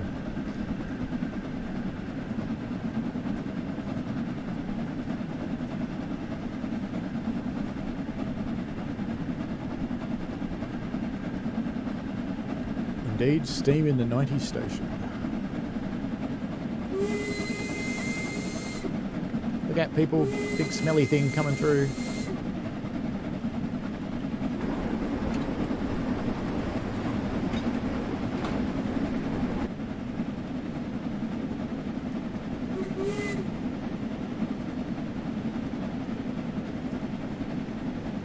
Bit of parallel running with a EMU over here. He's faster than we are, of course. But that's okay, because they have to stop. We don't. So we'll catch it again soon. And then we run into the TSW2 lighting draw distance issue.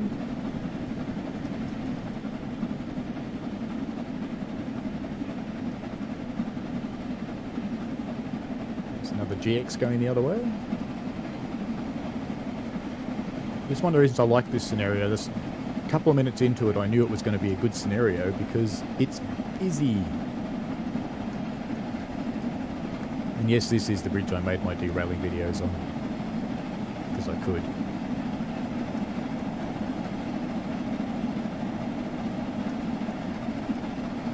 Finally building up some speed now. Starting to catch up with the EMU.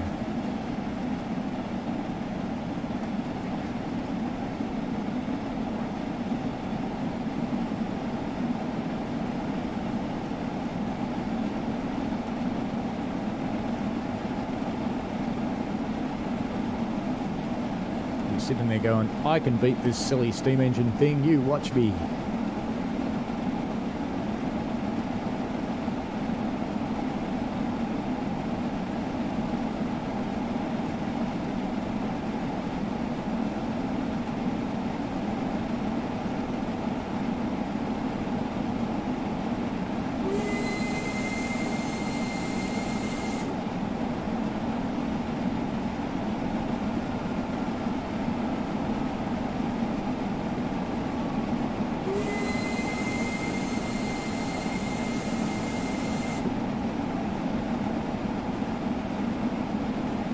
Hit a building. Bang.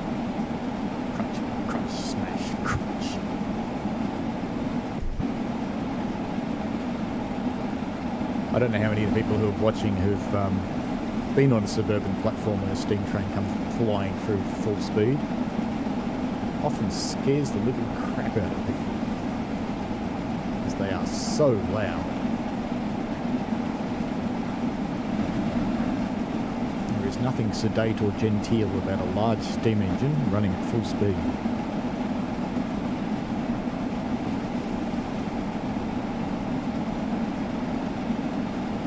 Six miles to our first stop. And if I've managed to get up speed quick enough, and I think I have, you'll see why this scenario is clever. It's the kind of thing I aim for when I'm building scenarios. I'm really happy that someone else has done it.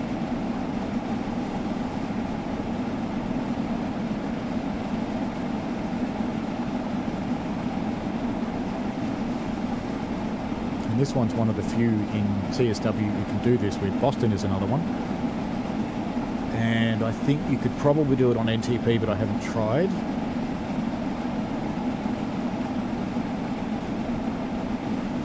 Actually, you'd be able to do it on Glasgow too, which might give you a hint on what you have to use to do what we're going to see.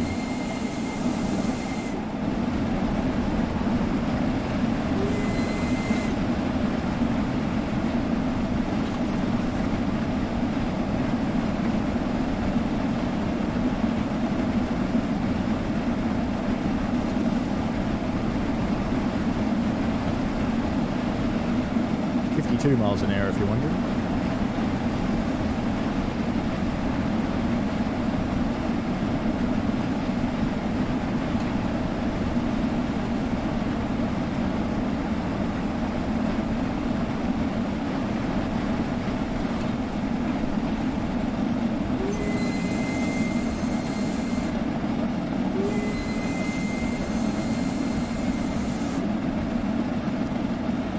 As they scoop everything out of their underpants and head for the dry cleaner, that'll be the last time that they don't stay behind the yellow line.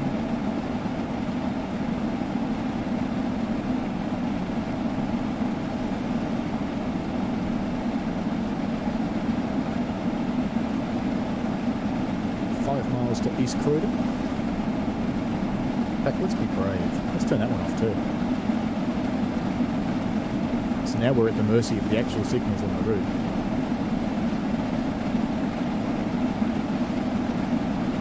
Hello, Cayman. How are you? Glad to get you intrigued.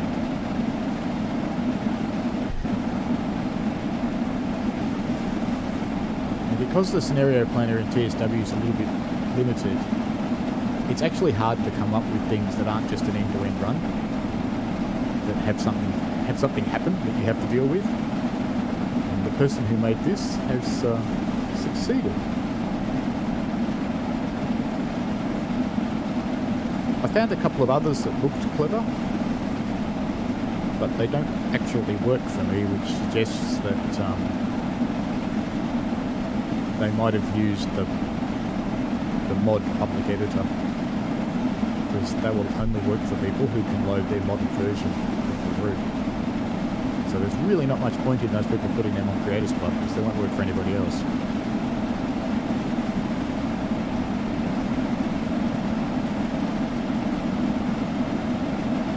Green light coming up. 3 miles from Croydon. Speed's good, 62 miles an hour. Sitting pretty much right on the speed limit.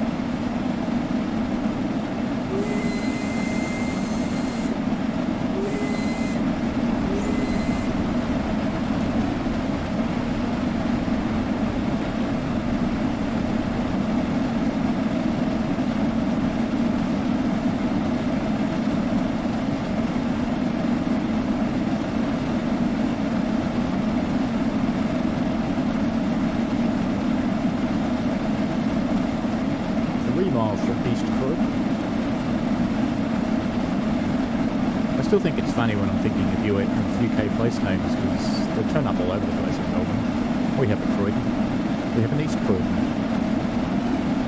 we have a Brighton, except the locals call it Brighton, because they can't talk properly, because they're too rich.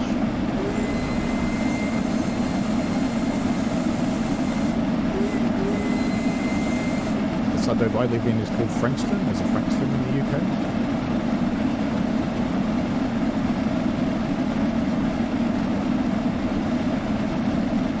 .6 to Brighton. East Brighton. Brighton, sorry. Right. Still got a green. Another EMU going the other way. And another one. To get something this busy from Scenario Planner, I'm impressed. Alright, enjoy yourself, Sav. Have a great weekend, mate. What's left of it?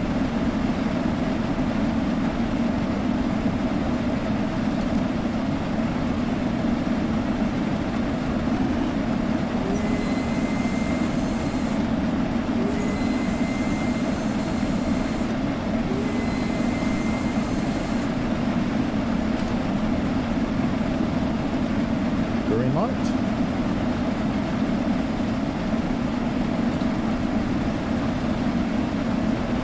Staying in the cab for a reason, by the way.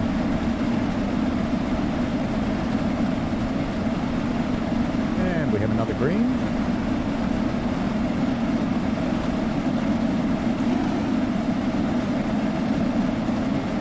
That is a close clearance bridge with a steam engine.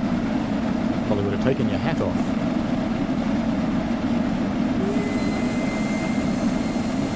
Another EMU. Oh, first indicator of trouble, yellow signal. Regulator off, brakes on. As you know, this is a very short headway because they expect you to be driving an EMU, which has really good braking.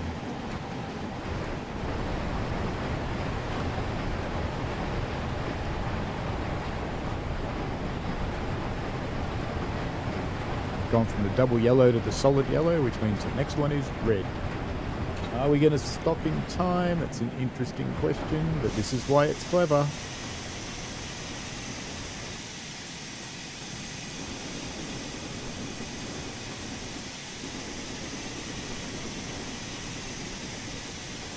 We are going to stop in time. We've gotten down to 20 miles an hour.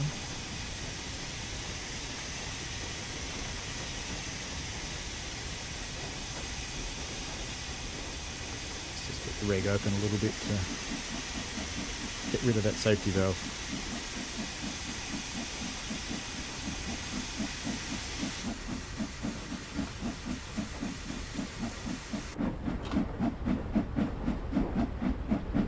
We are steaming towards a red signal. In fact, you can see a Gatwick Express on the same track we are in front of us.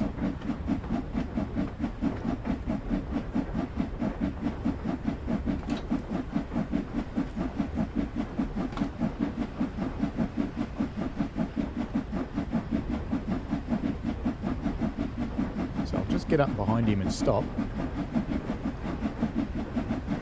And then show you what they've done in Scenario Planner. Actually, I can't open the scenario and show you, but I can tell you what they've done.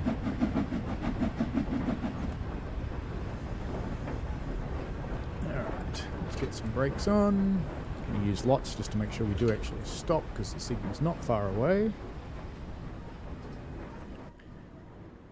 And then I'm going to come racing up here. So we've got a Gatwick Express. Now he's got a red as well.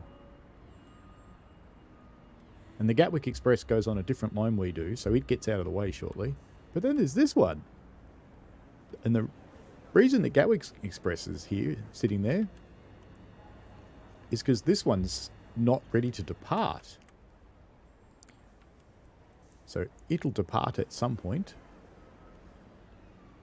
So it's at the moment it's just an AI that's sitting there, but it departs in a little while. And it gets out of the way, which is what's clever. In fact, there's another train in front of it, another one in front of that. But they're all sitting there, but they get them out of the way and they send them off somewhere else, which is really, really clever. Because you can't do that much in Scenario Planner. So there's very few opportunities to be able to do it, but this route gives you a few because you've got some different branches and things that you can actually use in the Scenario Planner. So now, we just have to sit waiting for our red signal. But we'll creep up to it.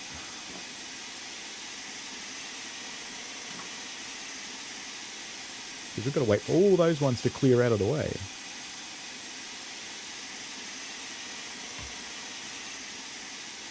So purely for something to do, we'll... Ooh, got cars driving on my head. But purely for something to do, we'll start creeping up on the signal.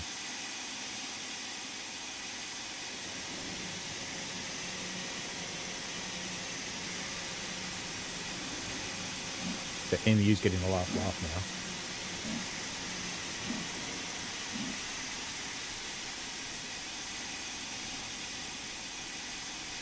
now. Now I thought when I first got here, when I test played this, that it was actually broken, but no, they're just being clever.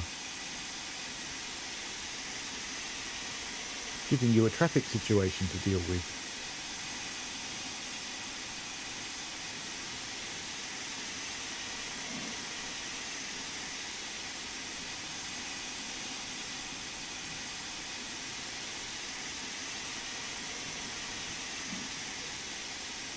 We'll stop him again there.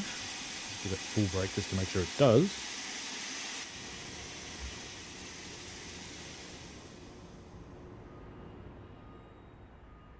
Now, is he getting ready to go yet? Nope, not yet. But he will soon go.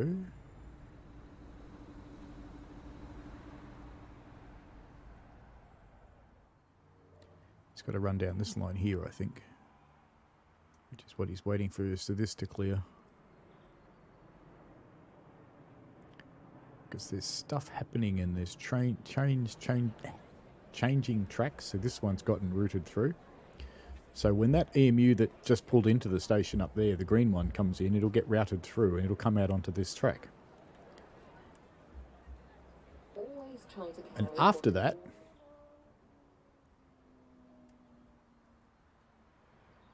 we come flying up here.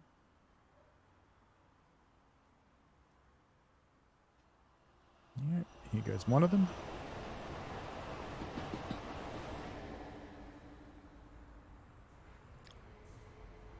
See, once that one goes, and that other one's gone, the route after a while will get cleared for us. So the Gatwick Express is coming into that platform now. And if we go back to our train, we'll be able to creep up to the next signal shortly. So I'll start releasing the brakes. There we go, we've got a yellow.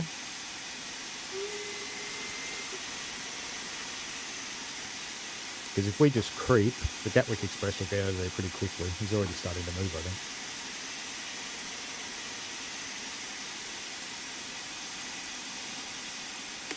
Sooner or later my brakes will actually finish releasing and we'll be able to move. Yeah, probably would help if I did that. There we go. Keep the cocks open for a little while because he sat still for a bit and we don't want the end caps of our cylinders blown off. Some steam that condensed into water. So we can go straight into that platform now.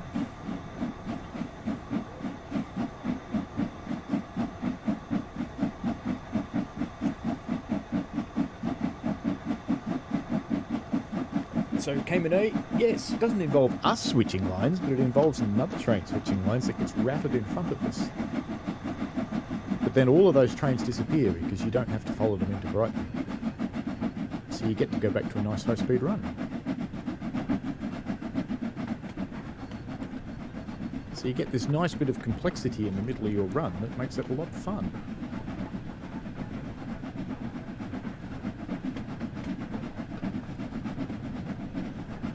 We've got a double yellow, but that's fine because we're stopping in this platform anyway.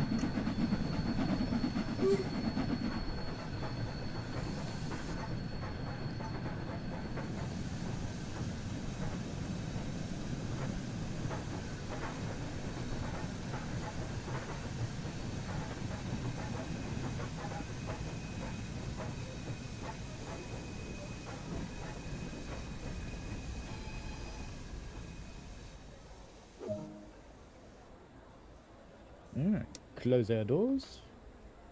Make sure they're shut. Because I've driven off with them open before. Go, they are shut.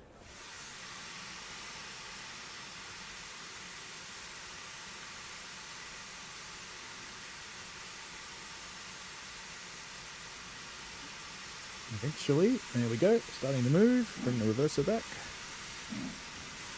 throttling up, close the cocks, and wheel spin. It is clever, I really like it. It's clever enough that I've started looking at the person's other scenarios, because when you find one clever one, you go, ooh, I wonder if they were that clever on the other ones.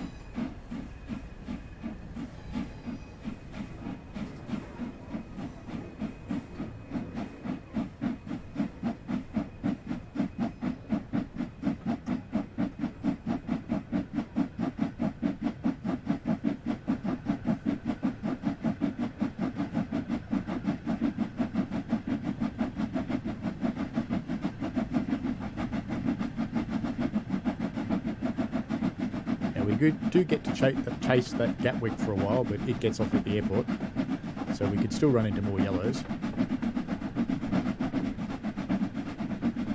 Kinda don't think we will, because it takes us a little while to get up to speed, and it takes the AI in the electric train almost no time at all to get up to speed.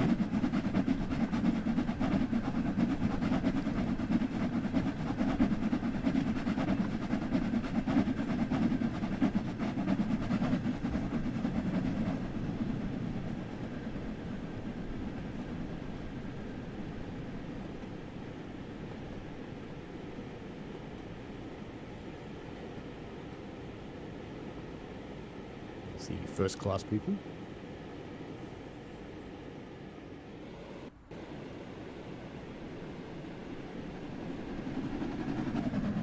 Let's get up into this station and we can watch it come through.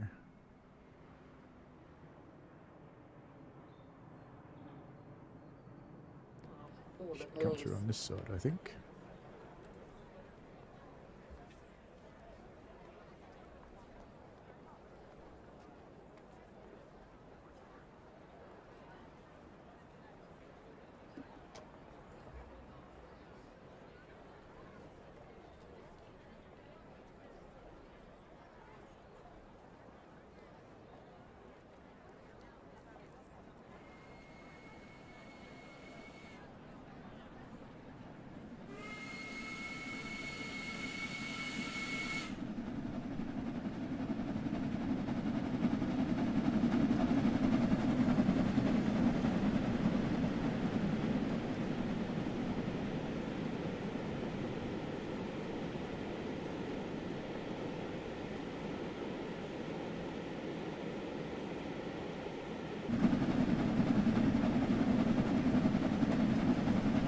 Continue on the flat sticker-rama.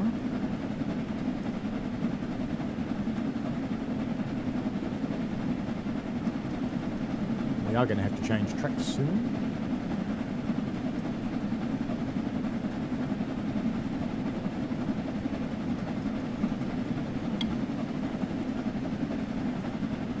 We've got a 25-mile-an-hour bit coming up.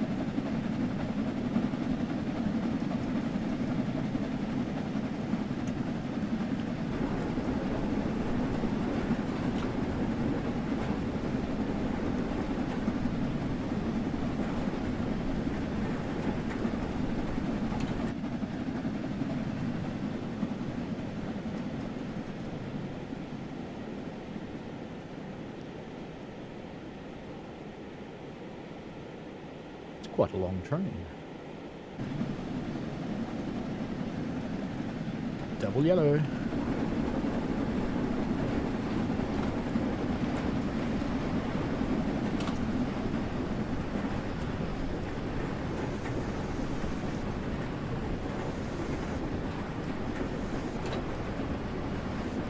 That won't make it easy to see signals. That's double yellow, the next one should be a solid yellow, or a diversion. Just sit outside to make the signals a bit easier to see.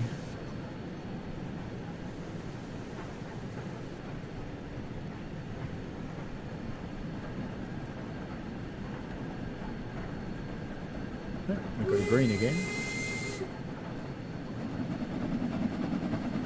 So whatever we caught up with has done its thing.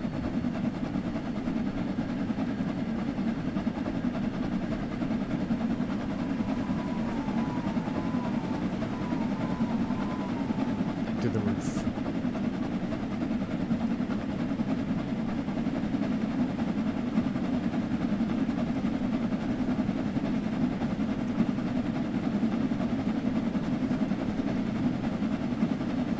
So I suppose there's two ways you could drive this scenario. You could just keep driving it at fairly low speed, and you'd never see a yellow or anything else. Or you can just keep going flat stick like you really would, trying to keep to the track limits. And then you'll get signals to deal with.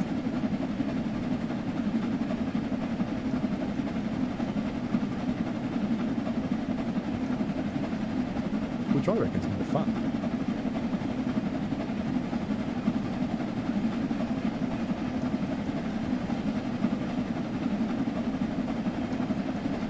It's a freight train.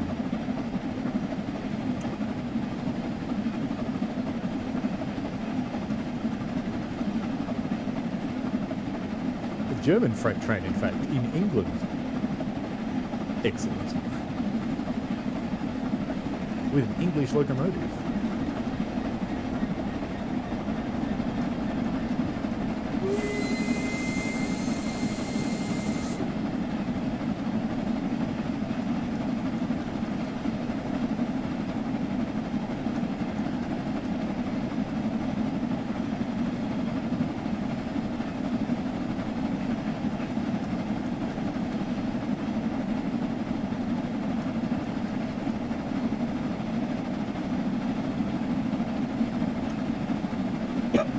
Making them do bad things, NJT.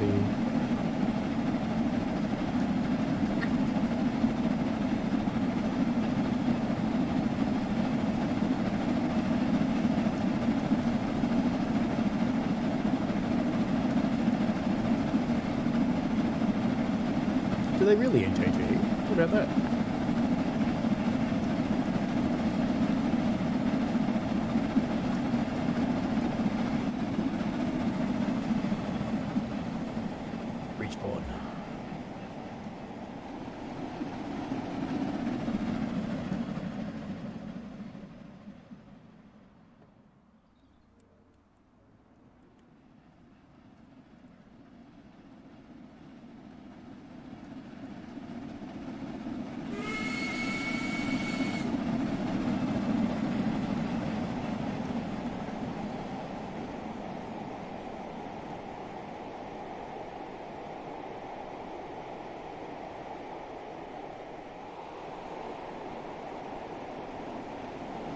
Here's me thinking it's just a bug.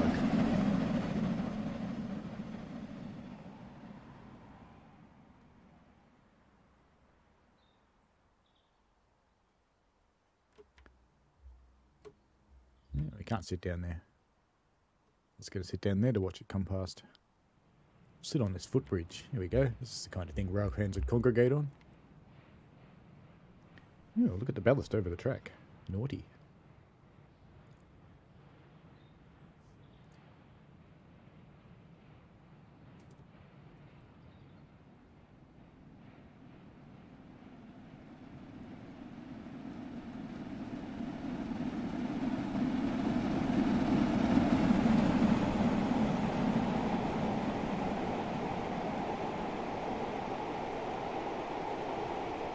So you start wiping all the mist off your camera lens now.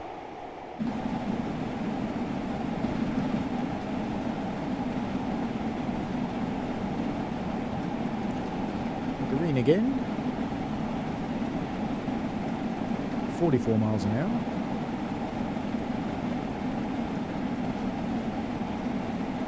I'm getting some micro hesitations on this route. Frame rate's alright though.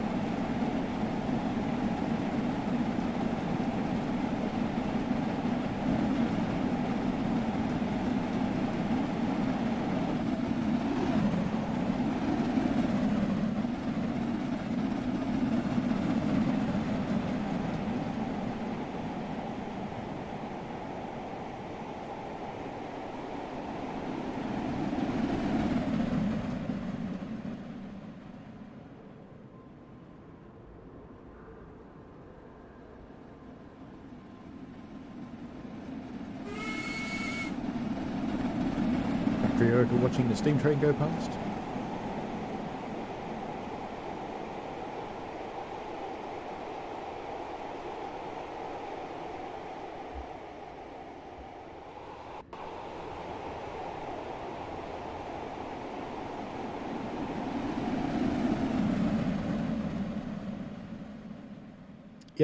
All red this time. No blood and custard.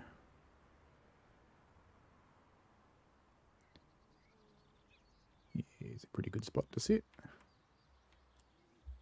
Sit outside the little ganger's hut here. You should see the steam engine go over the top. Actually, you know what we might do? Obviously, any good ganger would sit on his roof to watch the steam engine go past.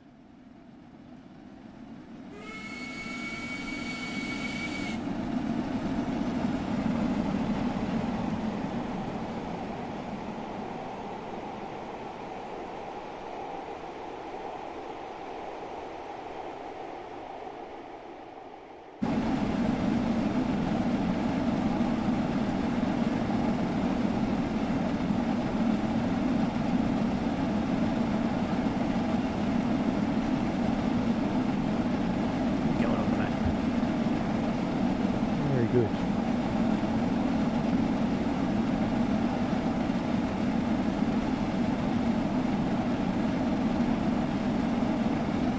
It's a nice long route, this one.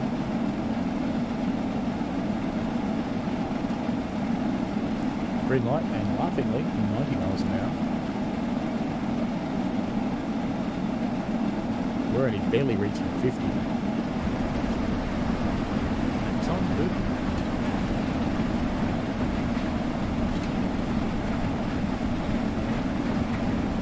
That's just the way it goes in JTE. Some people don't chat. I think there's 8 at the moment.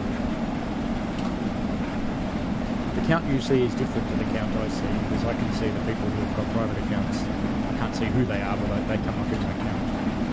Whereas the people who are watching don't see the people with private accounts.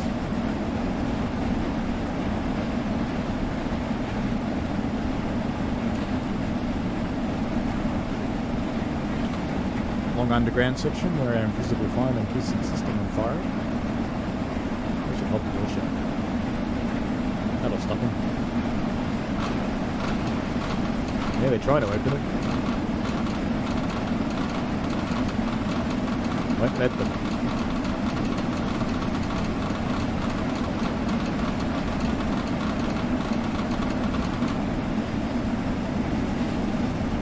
Your accounts don't have to be public on YouTube. You can change your privacy settings so that no one can see you. You turn up in statistics, but and if you subscribe to someone, they know that you did, but they don't know who you are.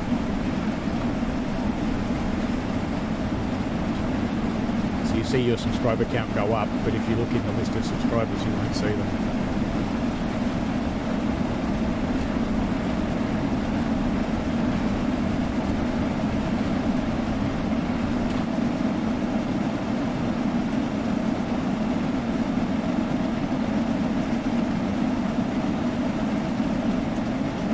Yep, that's also true, Cameron. I do that.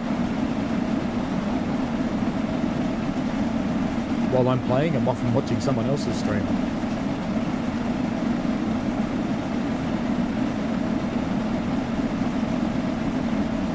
When I do that, if I'm driving in German train, I make sure the other person's not streaming in German train, because reacting to PZB, LZB and CIFA on their train when you're driving your train is kind of annoying. So always make sure they're driving something else. And the same if the route's got ATC or Axis.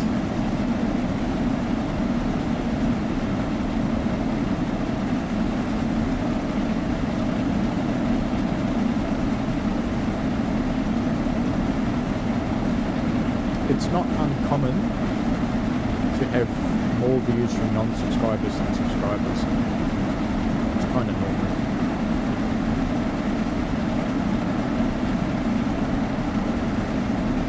People find it via suggested videos, if you're lucky enough, or via search, or because someone else linked it.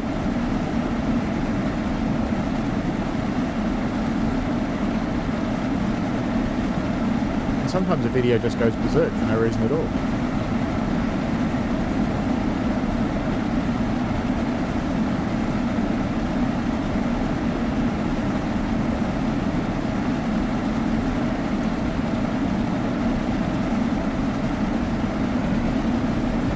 We have to slow at 80 miles an hour. Oh, we actually are doing 80 miles an hour too. Just bring our regulator down a little bit.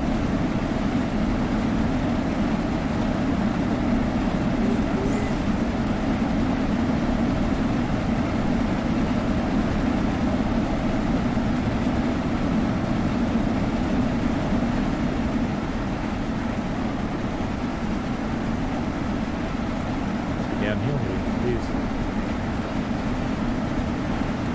Braking as well as significant. And we're making through 90 mile section anyway.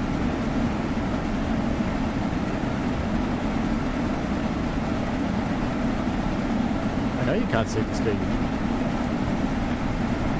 My rail driver is not aligned with its camera at the moment, so I can't put it on the screen. But I can see the speed on the rail driver.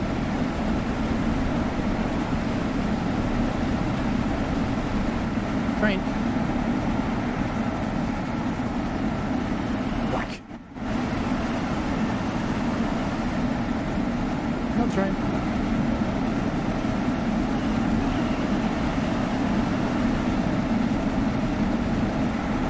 It's always worth the amusement value of doing that.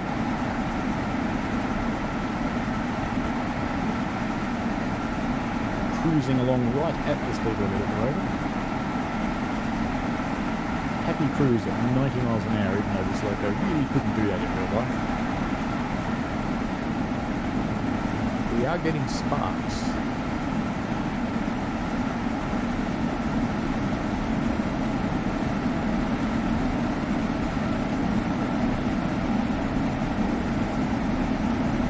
It's struggling a bit.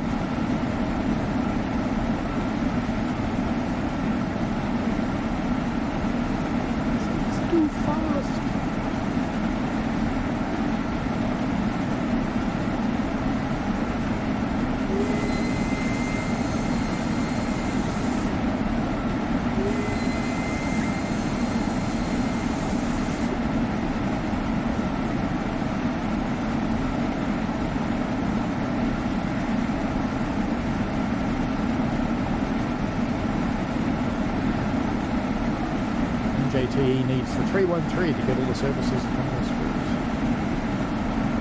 It says the 9Fs were built to be preserved.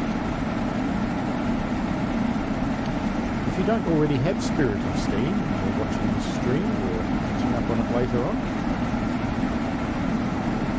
I will have, in hopefully not too distant future, some Spirit of Steam keys to give away.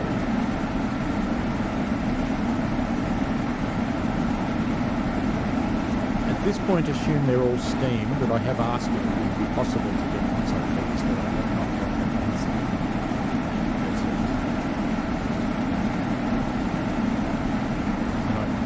I'm getting them because Dovetail asked me to do something. So putting in some work for you guys to take advantage of.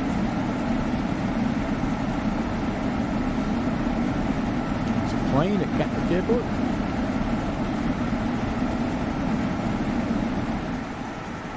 Let's keep that open and mute a bit. Quite a lot of trains here at Gatwick.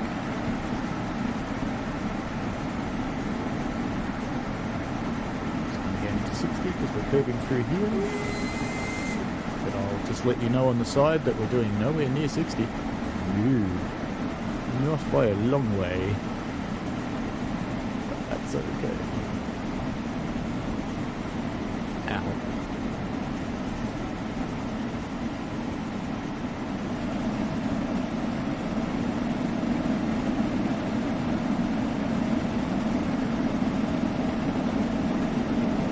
Yeah, we've got some locomotives that had very short service lives too, because interestingly, after we started replacing our mainline locomotives with diesels, and we're well into the replacement program, we ordered some rounds of steam engines in the K and J class. And they did have service lives right up to the 1980s, and in one case, one of them into the 1990s, I believe. A lot of those have been preserved. Not all, but a lot.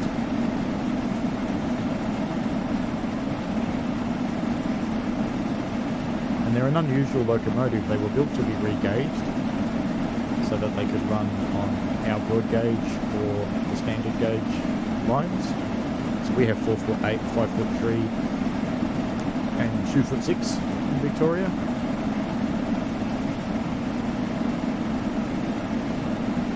And because they're built to be re-gaugeable, they have this big gap between the boiler and the frame, so it's quite unique to look at.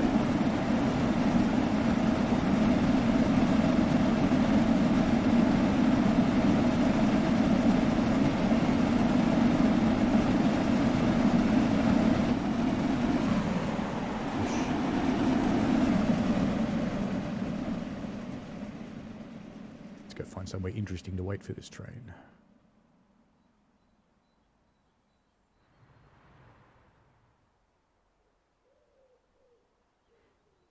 Do you know, I don't think I'd ever noticed the stutters on this route playing with an electric service. Here we go. We'll wait on this platform here.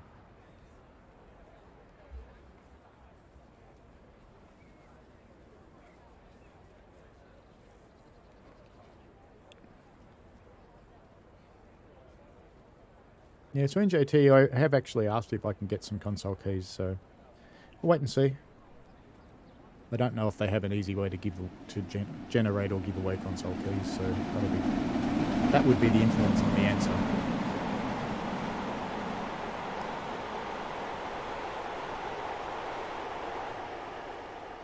Three bridges.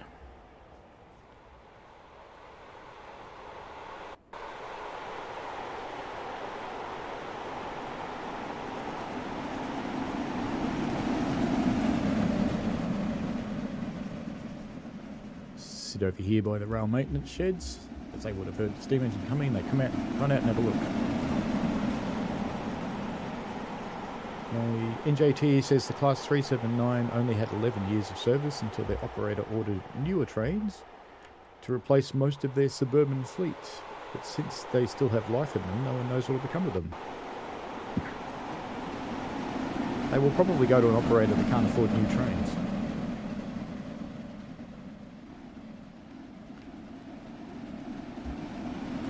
Signalling technician watching the train.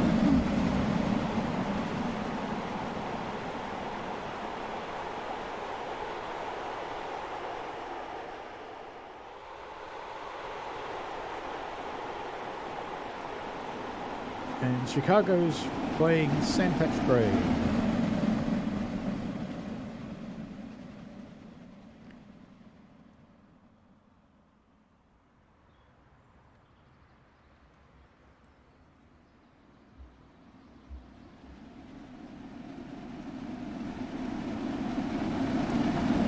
All good rail fans, we run across the road, ignoring the traffic.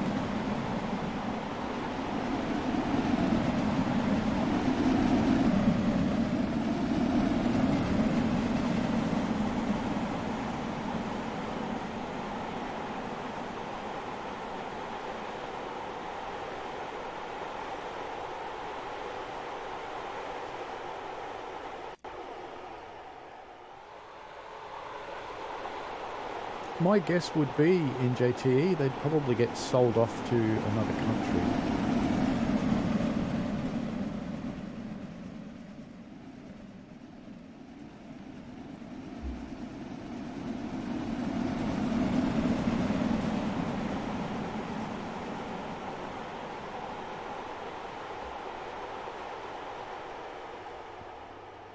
We're having the flat stick rail tour here.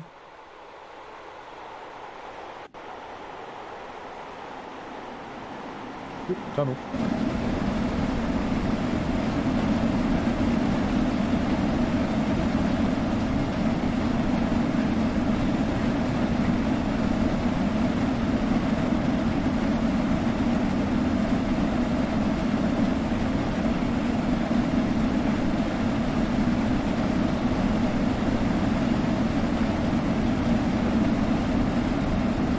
Adore you.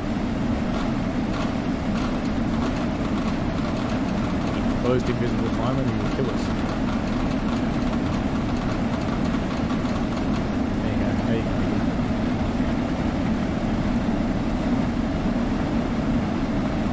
We'll BR runs 4 foot 8.5, like lots of places do, based on the width of an Irish dray brake.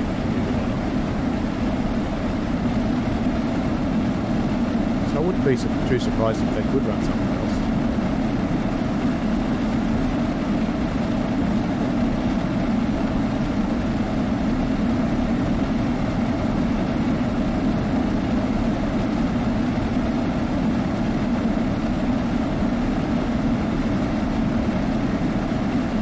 The only challenge with using them as filler machinery is getting people qualified on them.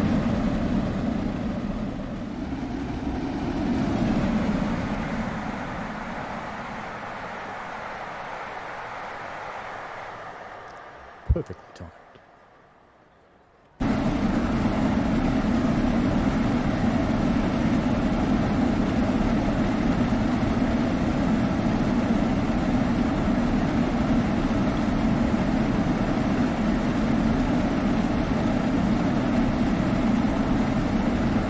Driving a train's hard enough when you're familiar with it, let alone getting into one that you've not driven regularly.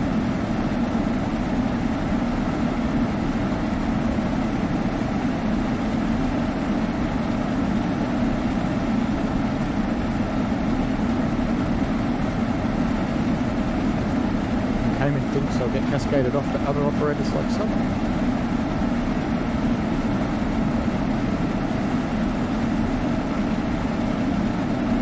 Well, if they're AC, so they're 25,000 volt AC, that actually opens the door to run in lots of places in Europe. Giant bridge.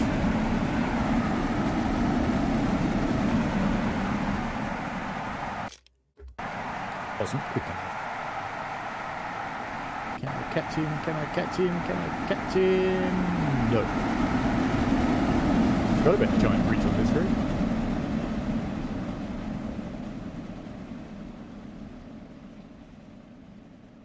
Run ahead and see what we can find. I haven't run this route for a while.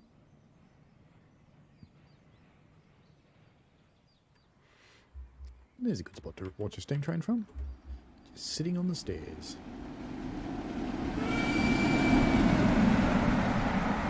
You think, bloody hell, where'd that come from?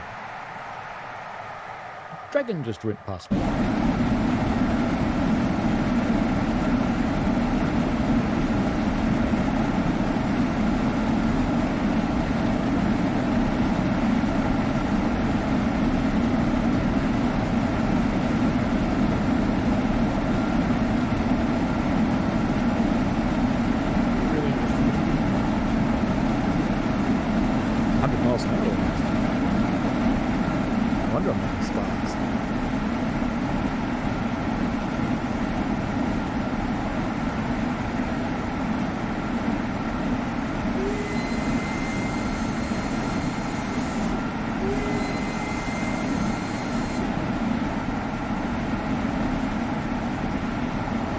Miles to Brighton. It's amazing how quickly you eat up the track at nearly 100 miles an hour.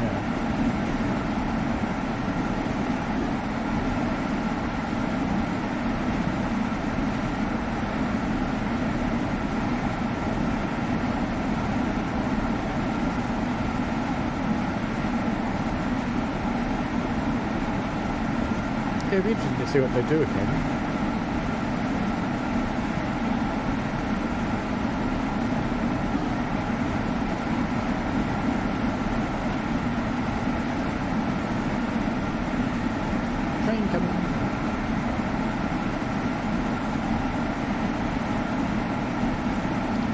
Big and ponderous. It's a 66 with a big pile of rocks.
Question in GTE. Who knows why people do the things that they do.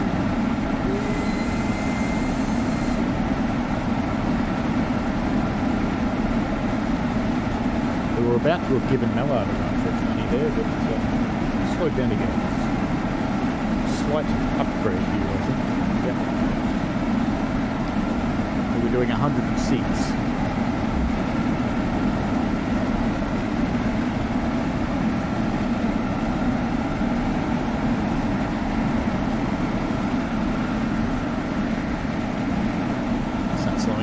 We've only got 8 miles to go.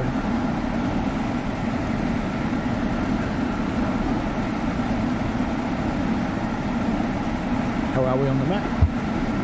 Most of the way there.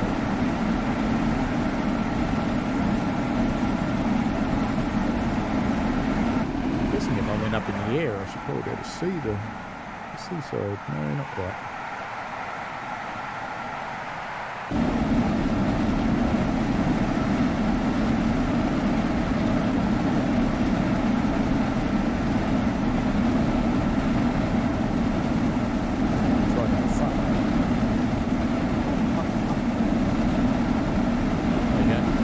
Riding on the front.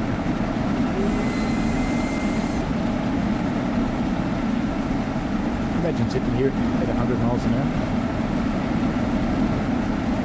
Your face would be like one of those dogs with its head stuck out the car window.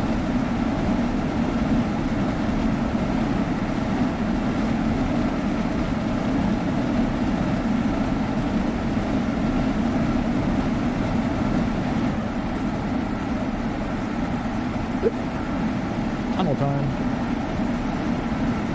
This is the tunnel that looks like a castle.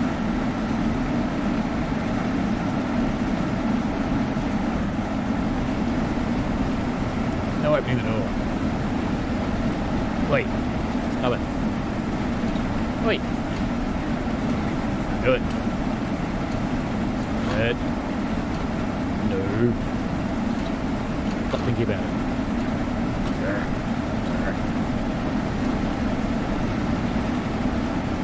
Battling with the invisible fireman.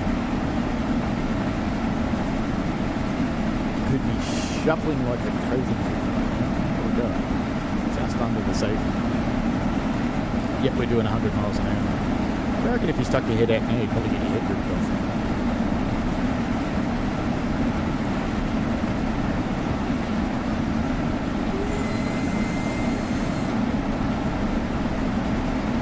Might be some gentle braking, I think.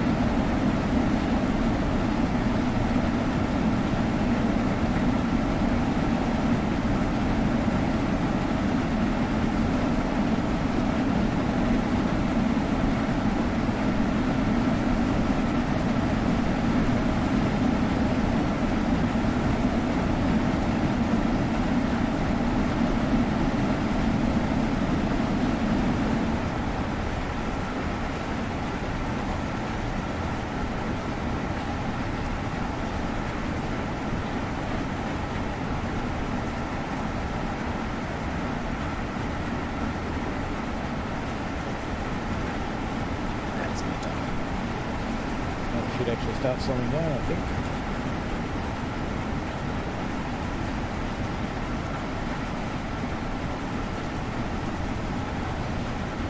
It's not like these newfangled electric trains.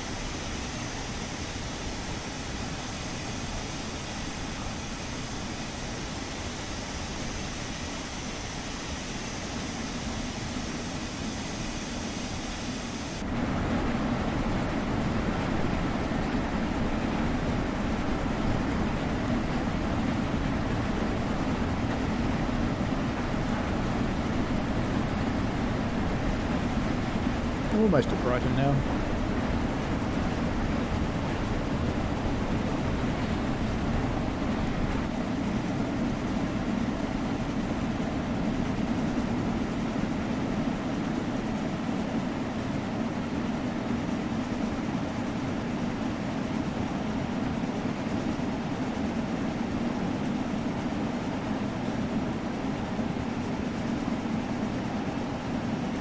Yeah, it's a good scenario, isn't it? I quite like it. I can see myself playing it again. Oh, I hope that's not my red light. No, green. All good.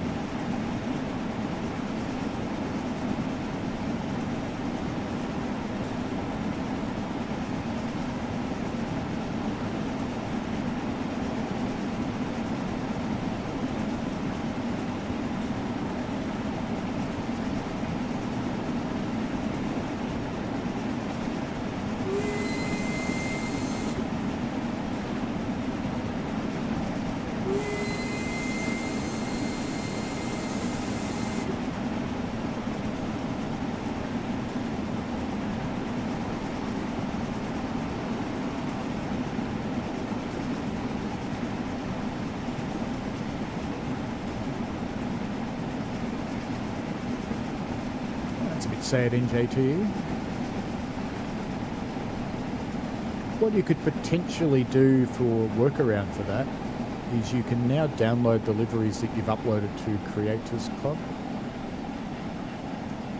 Actually, I'm not sure if that's actually come out. I think it did. I think you can try and see if you can download one that you've uploaded. Because then what you could do is upload them to Creators Club and delete them locally and download them again when you want to edit them.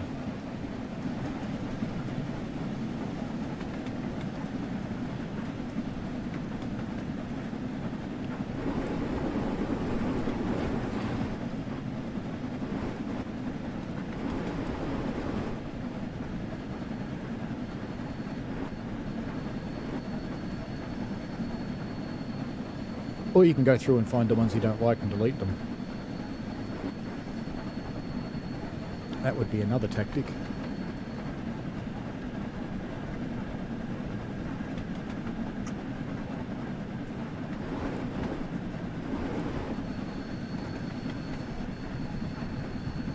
There were steam engines with AWS, but not this one.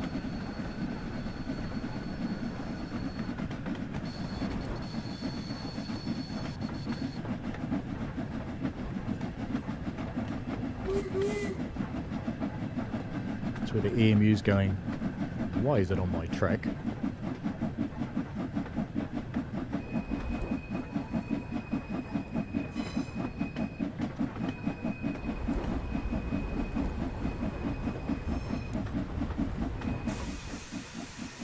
Let's make everybody wet as we come into the platform. Seems fair.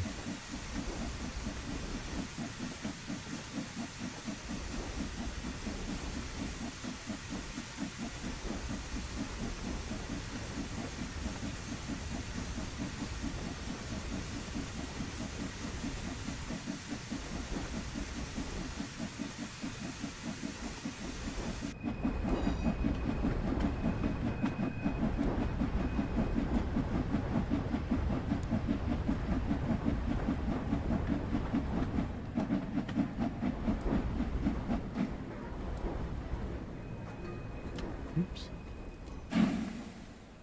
Don't stop. Ah, too late. Ah, well. All good. Well, that brings us to the end of today's stream. I'm not actually sure what I'm going to stream next week yet, so if you have any ideas, chuck them in the comments for this one, and I will set something up. There definitely will be a stream, I just haven't quite decided on what. Alrighty, so thank you very much for watching, folks, and as always, it's been a good chat session. Really enjoyed it, and I hope you enjoyed the stream as well. So see you next week. And I'm doing a few more tutorials too, because I've been looking at posts on the forums that people are having some troubles with, so I'll be doing some tutorials for some of those scenarios, and I'll pop them together during the week and get them out. So have fun, folks.